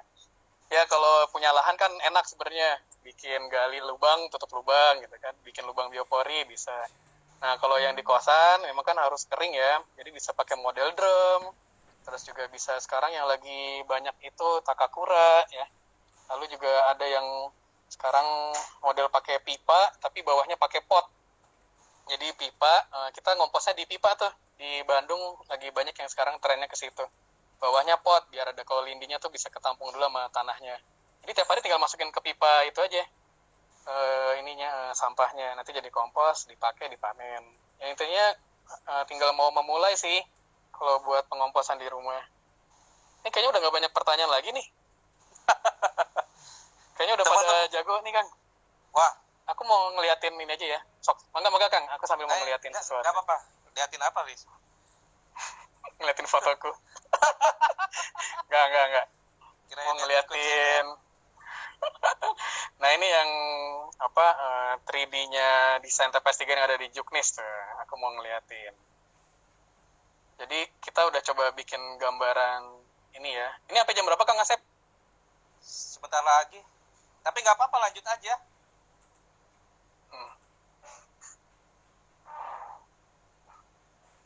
Nah, ini ya lihat ya, ini kayak di Juknis nih. Nah, ini contoh bagaimana mendesain dari hasil timbulan komposisi tadi. Tadi yang layoutnya udah dipetakan ya. Ini kita nggak pakai bak pengomposannya, kita langsung diterapin di tengah sini nih. Nah, jadi nih di sini area buat truknya masuk. Nanti kontainer residu di sini di depan. Nah, yang sampah tuh bisa masuk dari sini. Jadi nanti kepotong. Nah, ini nih area masuknya bisa dari sini nih. Nah, ini motor sampah, nanti dia masuk. Ini zona pemilahan di sini tadi kan, di awal di ujung, lalu pengomposannya di belakang sana. Nah, tapi dicacah dulu nih di sini sebelum dia masuk area pengomposan. Nanti kalau udah jadi komposnya di belakang, itu bisa diayak. Nah, terus kontainer residu nanti tempatnya di area sini, karena nanti truk itu butuh tempatnya yang seperti ini, beda dia untuk landasannya dibandingkan dengan yang motor. Lalu di sini gudang, di sini kantor. Nah, ini contoh sederhananya. Nah, ini dari samping tuh. Kelihatan kan truknya bisa masuk. Nah, selama ini nih jarang dipertimbangkan untuk kontainer residu bisa di sini. Bisa ngambilnya. Ini contoh aja, nanti misalnya kontainernya di sini, nanti diambil pakai amrol, ditarik ke sana. Ya, terus dipertimbangkan juga ketinggiannya berapa. Nah, ini contoh ya. Dan tadi sirkulasi udara tolong diperhatikan juga biar ke atas itu ada udara yang bisa masuk, ataupun kalau dari bawah ada angin dia bisa terdorong keluar. Nah, ini kalau yang dua nih. Jadi tadi ini yang luasan 200 meter persegi ternyata bisa nih seperti ini sesuai dengan standar PU. Nah, tapi kalau lahannya terbatas 150 meter persegi, kita bisa bikin tingkat 2 seperti ini. Ini contoh menarik di Bali kemarin, tempatnya Gus Anom, Bu Komang, Beli Dewa ya. Itu di apa namanya Kang? Aduh, aku lupa lagi tempatnya. Pokoknya tingkat 2 aja. Nangun Resik. Ya, Nangun Resik ya. Ini mirip nih, terinspirasi dari teman-teman nih yang Nangun Resik. Jadi naik lantai 2 itu area kantor, area rapat tuh di sana. Tapi kalau gudang, dapur di sini, toilet juga. Nah, di sini untuk area ininya ya, pemilahan pengomposan di bawah. Nah, itu seperti ini. Nah, ini contoh yang sempat dibuat kita bareng-bareng dengan standar tadi ya dari Permen PU yang luas areanya pengomposan 50%. Nah, ini tadi yang tingkat 2. Ini yang tingkat tingkat 2 ya, betul. Oh, Pasik Bali. Oh, benar Pasik Bali. Ini Pasik Bali. Oh, dikoreksi. Salah Kang Asep. Oh. Ini area pemilahan. Lalu di sini area penyaringan dan pengemasan.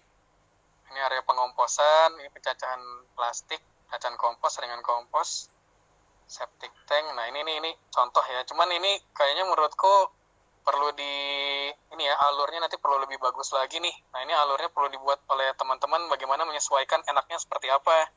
Saya tadi ininya masuk, dia taruh di sini nih sampah-sampahnya, udah dipilah. Nah, baru dia nanti yang organiknya masuk ke pencacahan. Nah, ini pencacahnya harusnya nggak di sini. Saya pencacahnya taruh di sini dulu di awal nih depan.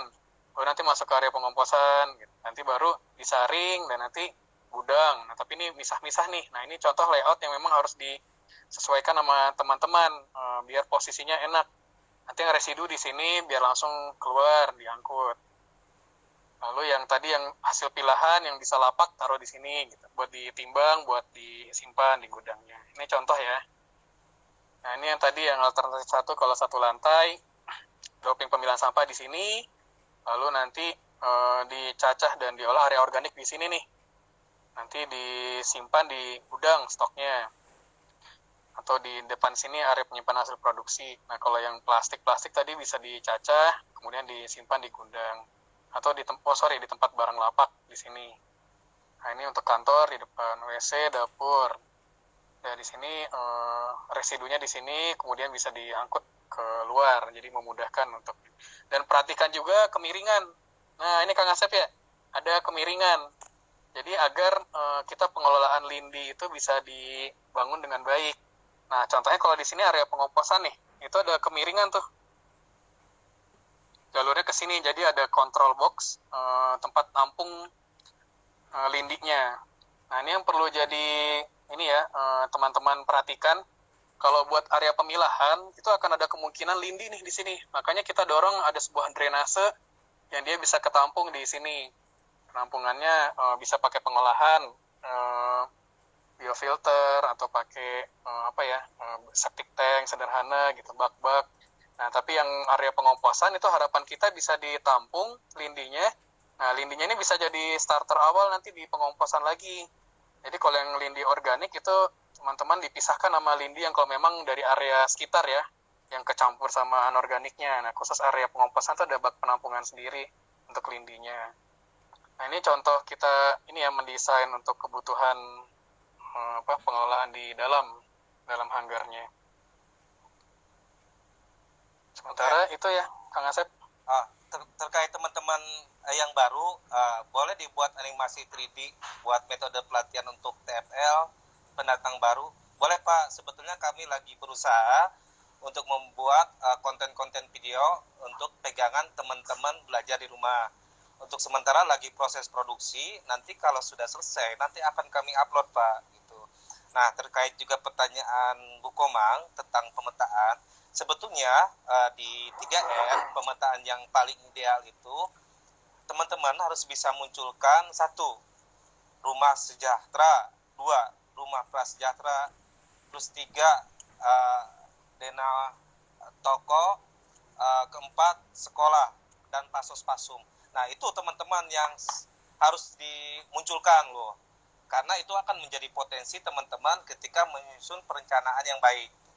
Itu aja Bu Komang, tambahan dari saya. Oke, gimana? Ada pertanyaan lagi? Ini soal pencairan 70-30 ya, betul. Jadi ini ya mirip yang padat karya. Nah, ini yang perlu diperhatikan, 70% kan di awal tuh langsung banyak tuh teman-teman nerima, kaget lah itu KSM kan, rekeningnya masuk sebanyak itu. Nah, ini harapannya nanti balai juga bisa kerjasama dengan pihak bank agar dibuat pentahapan tuh. Jadi kalau memang 70% itu bisa dipecah jadi 3 tahap atau 2 tahap lah, misalnya ya, minimal contohnya ya. Harapan kita bisa 3 tahap di 70% itu nanti dikontrol sama TFL, sama Fastprof untuk pencairannya dimonitor oleh balai juga. Jadi kalau laporannya, perencanaannya, LPDB-nya ya, LPDB-nya udah baik, udah sesuai, itu baru bisa cair 70% itu dalam 3 tahap.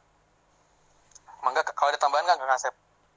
Nah terus yang terkait teman-teman Citarum nih, kalau untuk TPS 3R Citarum itu menghitung timbulannya sampahnya sama dengan yang dijelaskan Pak Paris mungkin ya.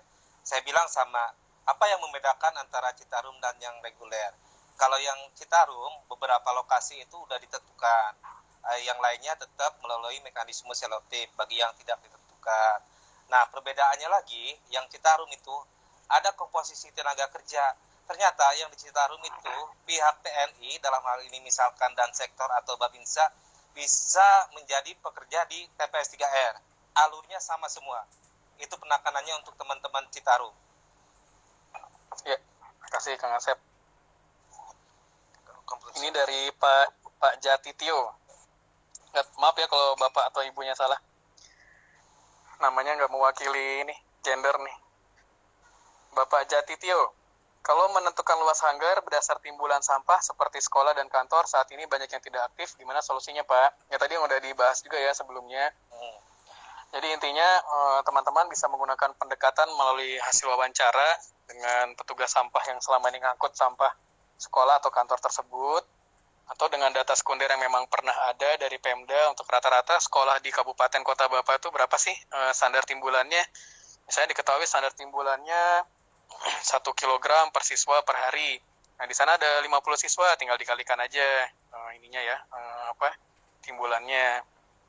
Nah terus kalau memang tidak ada data dari Pemda, ya coba Bapak Ibu gunakan data sekunder yang nasional. Itu ada juga di Juknis kita, bagaimana gambaran timbulan sampah di sekolah itu berapa. Untuk KSPN sendiri, Mas Wahyu nih, untuk KSPN sendiri anggarannya TPS 3 apakah sama dengan yang reguler Pak? Sama Mas Asep ya, Kang Asep ya? Saya lupa untuk KSPN mungkin bisa koordinasi dengan PPK-nya Pak gitu. Tapi untuk yang Citarum dan reguler itu angkanya sama di 600 juta. Sip, mantap. Lanjut pertanyaan Ibu Tias, MST. Mas, kalau biodigester apakah pakai starter untuk mikrobanya? Nah, Pakai. Sebenarnya prinsipnya mikroba itu akan lahir dengan sendirinya di sebuah proses dekomposisi material. Dalam hal ini kita sebutnya pengomposan ya.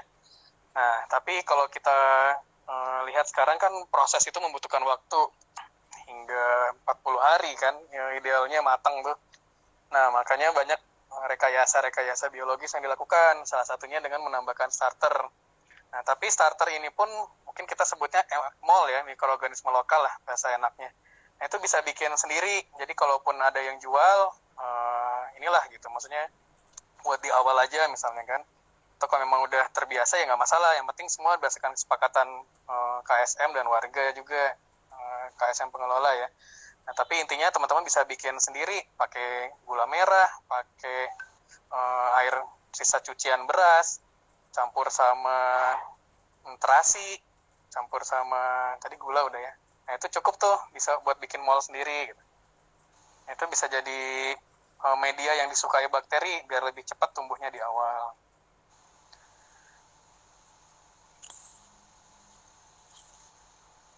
Kang Haris, kok bisa ada praktek?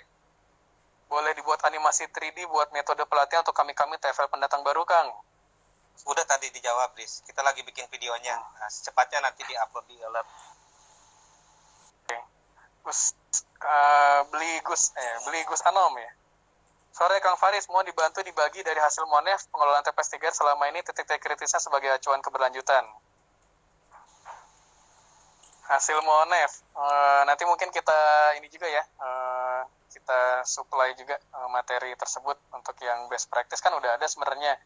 Cuma intinya kalau yang gagal-gagal selama ini yang nggak berjalan, saya coba sampaikan aja ya. Secara umum kesimpulannya adalah KSM tuh nggak punya, kebanyakan ya yang terjadi adalah KSM itu nggak punya dana untuk menjalankan operasional. Karena di situ proses pemberdayaannya di awal lemah tuh, pelibatan masyarakat untuk gotong royong iuran bareng gitu.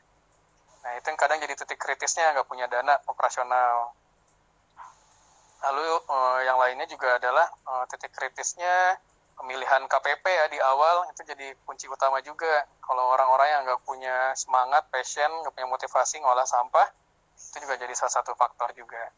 Ya kebanyakan sih yang utamanya tadi soal nggak ada dana. Nah itu yang perlu tuh kita dorong dari awal, pemberdayaan, bagaimana ada sebuah iuran yang layak agar membiayai TPS 3R. Dan iuran itu perlu didukung oleh surat dari kepala desa, lalu juga dari lurah. Jadi jelas nih kalau memang ini udah kesepakatan warga. Nah, yang Pak, terkait kasih gambaran Pak dong, Halim, Endah Nuri nih. Oh, Kang Asep. Silakan. Pak, kasih gambaran dong RKTL silakan. Untuk kerjaan awal sampai akhir, karena terus terang saja saya masih baru di program TPS 3 ini. RKTL, Kang Asep.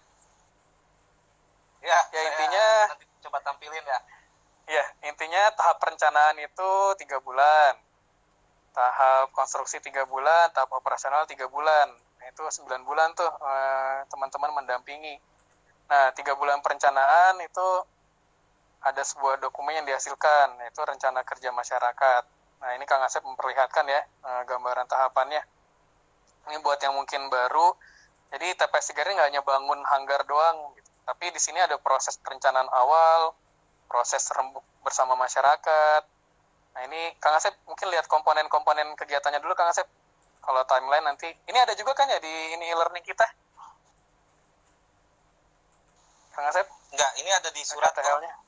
Enggak ada, Pak. Yang di kalau surat kan teman-teman harusnya nerima juga ya, yang diberikan ke balai ya Pak Asep ya.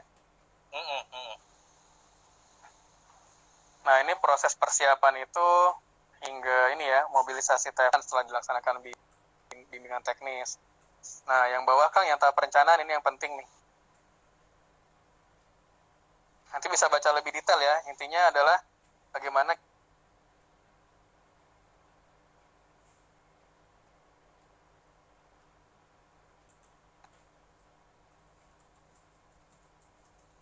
dokumen rencana kerja masyarakat itu jadi syarat awal pencairan.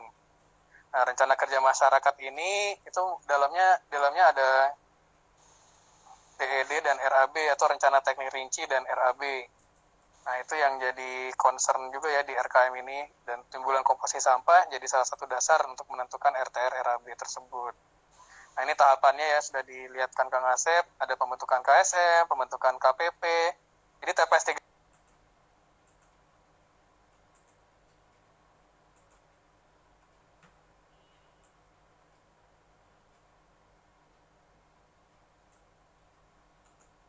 sekarang istilah KSM pengolahan dengan program Sanimas dan padat karya ya. Jadi ada KSM pelaksana konstruksi nih, yang pembentukan KSM di awal, lalu ada pembentukan KPP, dan itu semua dilakukan di tahap perencanaan agar KPP juga bisa mengikuti dari awal nih perencanaannya. Lalu penyusunan RKM dan verifikasi RKM, nah itu yang dilakukan bersama-sama. Kemudian pada saat pelaksanaan konstruksi, nah di sini tahap pertama nih yang tadi yang 70% itu pencairan dana, dan itu perlu di breakdown.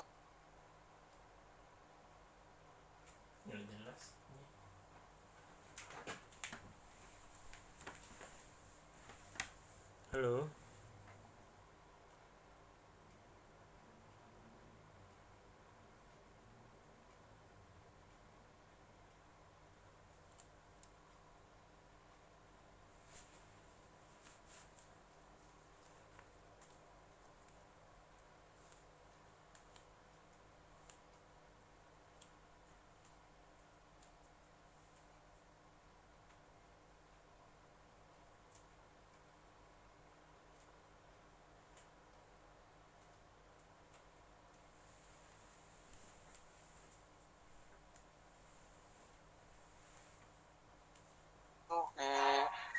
Dibuat pentahapan lagi melalui RPDB 1 tatap muka nih.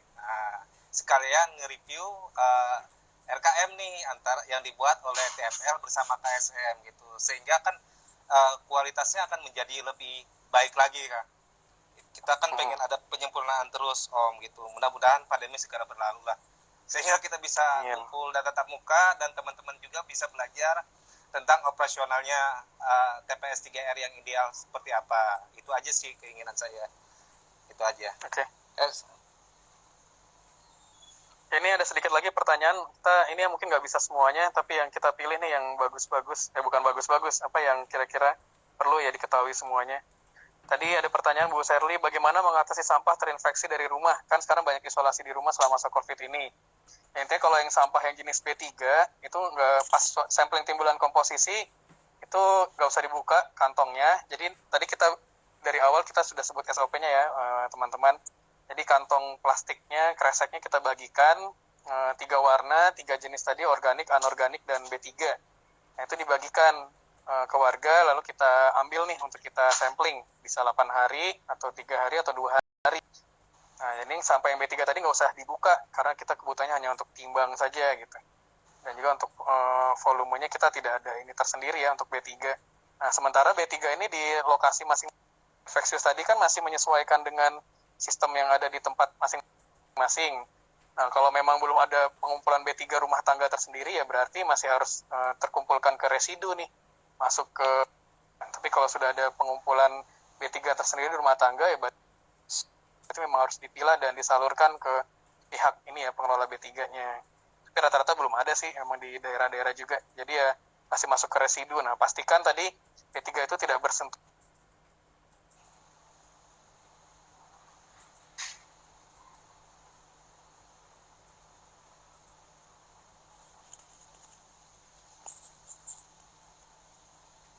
Halo? Halo?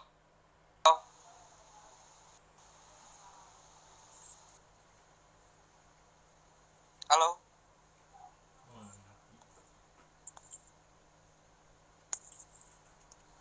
Halo? Halo teman-teman?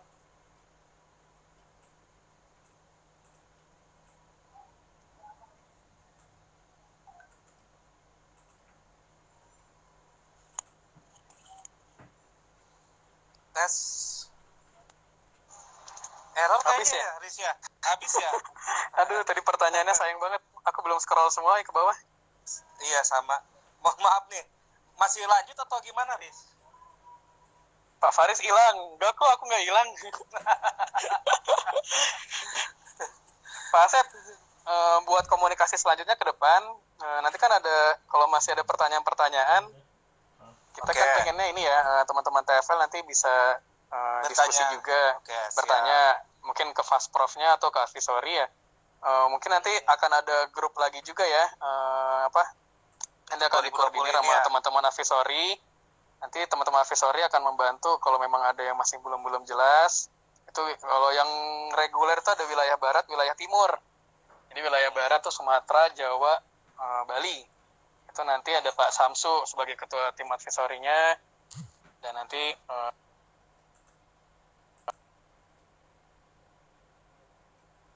apalagi terutama penyesuaian dengan kondisi COVID seperti ini, itu yang perlu banyak diskusi bersama.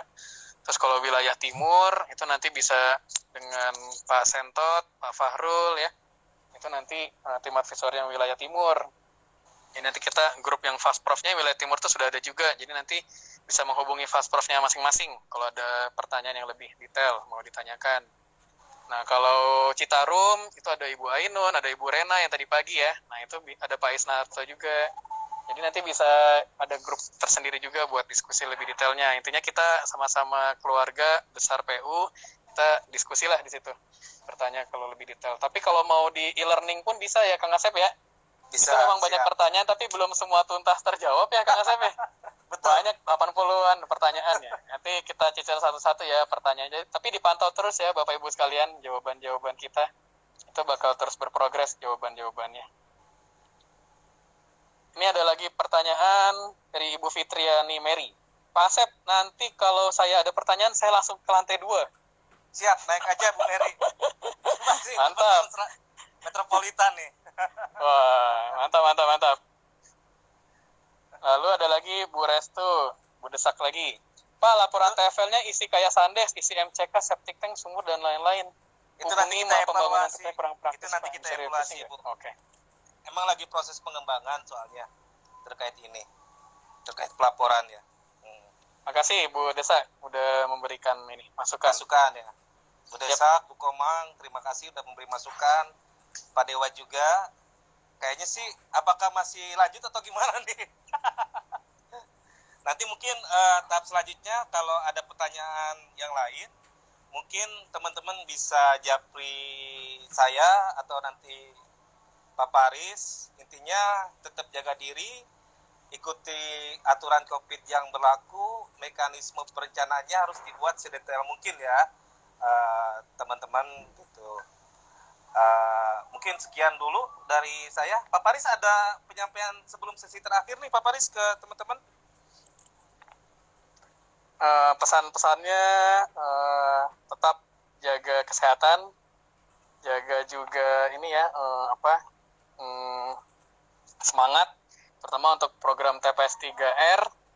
Ini ya kuncinya memang salah satu yang perlu jadi sorotan utama adalah bagaimana pemberdayaan, pelibatan aktif masyarakat, dan juga tadi desain yang baik ya di awal.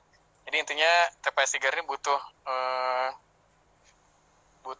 ya kompleks intinya ya. TPS 3R itu permasalahannya, jadi memang butuh perhatian khusus agar TPS 3R berjalan dan berfungsi dengan baik, karena kita masih sedih aja kurang lebih 50% tuh belum berjalan dengan optimal lah, mangkrak. Jadi memang kita perlu jadi perhatian khusus nih teman-teman. Kita pengen TPS 3R ini yang teman-teman bangun tahun ini walaupun dengan kondisi pandemi itu bisa berfungsi. Jadi ini yang perlu dipikirkan bersama, dan memang proses pemberdayaan dari awal harus berjalan dengan baik, transparan, jujur, integritas, dan teman-teman TFL jadi contoh bagi KSM. Jadi ya mulailah ngolah sampah dari diri sendiri dulu. Nanti kelas kerasa nih feel-nya bagaimana asiknya ngolah sampah. Kalau udah pakai hati, nanti ngedampingi masyarakatnya juga enak gitu. Karena dengan hati juga. Ini terima kasih teman-teman udah ngasih jempol, udah ngucapin terima kasih. Ya insya Allah kita kolaborasi bareng ya. Semoga badai COVID bisa cepat berlalu. Amin. Amin. Semoga kita bisa tatap muka ya. Selamat bekerja saya mah teman-teman. nggak hanya mau tatap muka, Pak Asep, tatap badan ya. Astagfirullah. Ya maksudnya saling berhadapan. Kalau muka kan ini tatap muka nih, betul. gitu kan. Oh iya. Betul. Oke. Kontrak kerja mungkin mulai kapan, Pak Asep? Banyak pertanyaan nih. Pak, sebetulnya terkait ini sebelum ditutup ya, terkait kontrak kerja, kan sebetulnya lagi proses revisi DIPA. Beberapa daerah emang udah ada yang melaksanakan prakontrak. Jadi teman-teman masih bisa bergerak. Insya Allah kita lagi kawal proses revisi DIPA-nya sih, Pak, gitu. Nanti akan diinformasikan selanjutnya ya terkait proses revisi DIPA ini gitu. Semoga ya, pada semangat nih kayaknya Kang Asep bertemu ya. Amin. Pada semangat nih Kang Asep, pengen mulai segera kayaknya. Ya mudah-mudahan ya, tapi mohon dibaca lagi juknisnya lebih detail, materi kalau ada yang bingung. Jadi pas nanti jalan efektif ya, udah pada paham semua nih, terutama yang baru-baru di program TPS 3R. Oh iya Riz, kalau masuk kasih bocoran, ada yang udah melaju sampai survei timbulan sampah loh di lapangan. Kan? Ada yang udah curi start. Iya. karena mungkin khawatir nanti kondisi lebih parah ya COVID-nya. Jadi ada yang udah dari awal sekarang udah sampai timbulan komposisi, ada yang udah mulai nyusun RKM. Nah itu wah mantap tuh kan. Cuman jangan sampai lupa proses-proses pemberdayaan juga jangan hanya sebatas mengejar proses ya waktu, tapi ya jangan lupa dengan semua tahapan pemberdayaan itu dilaksanakan dari awal. Dan tetap semangat teman-teman semua. 3R. Salam 3R. Pak saya bentar di screenshot dulu, screenshot. Okay, 1 2. Mantap. Udah. Terima kasih teman-teman. Okay. Assalamualaikum warahmatullahi wabarakatuh. Waalaikumsalam warahmatullahi wabarakatuh.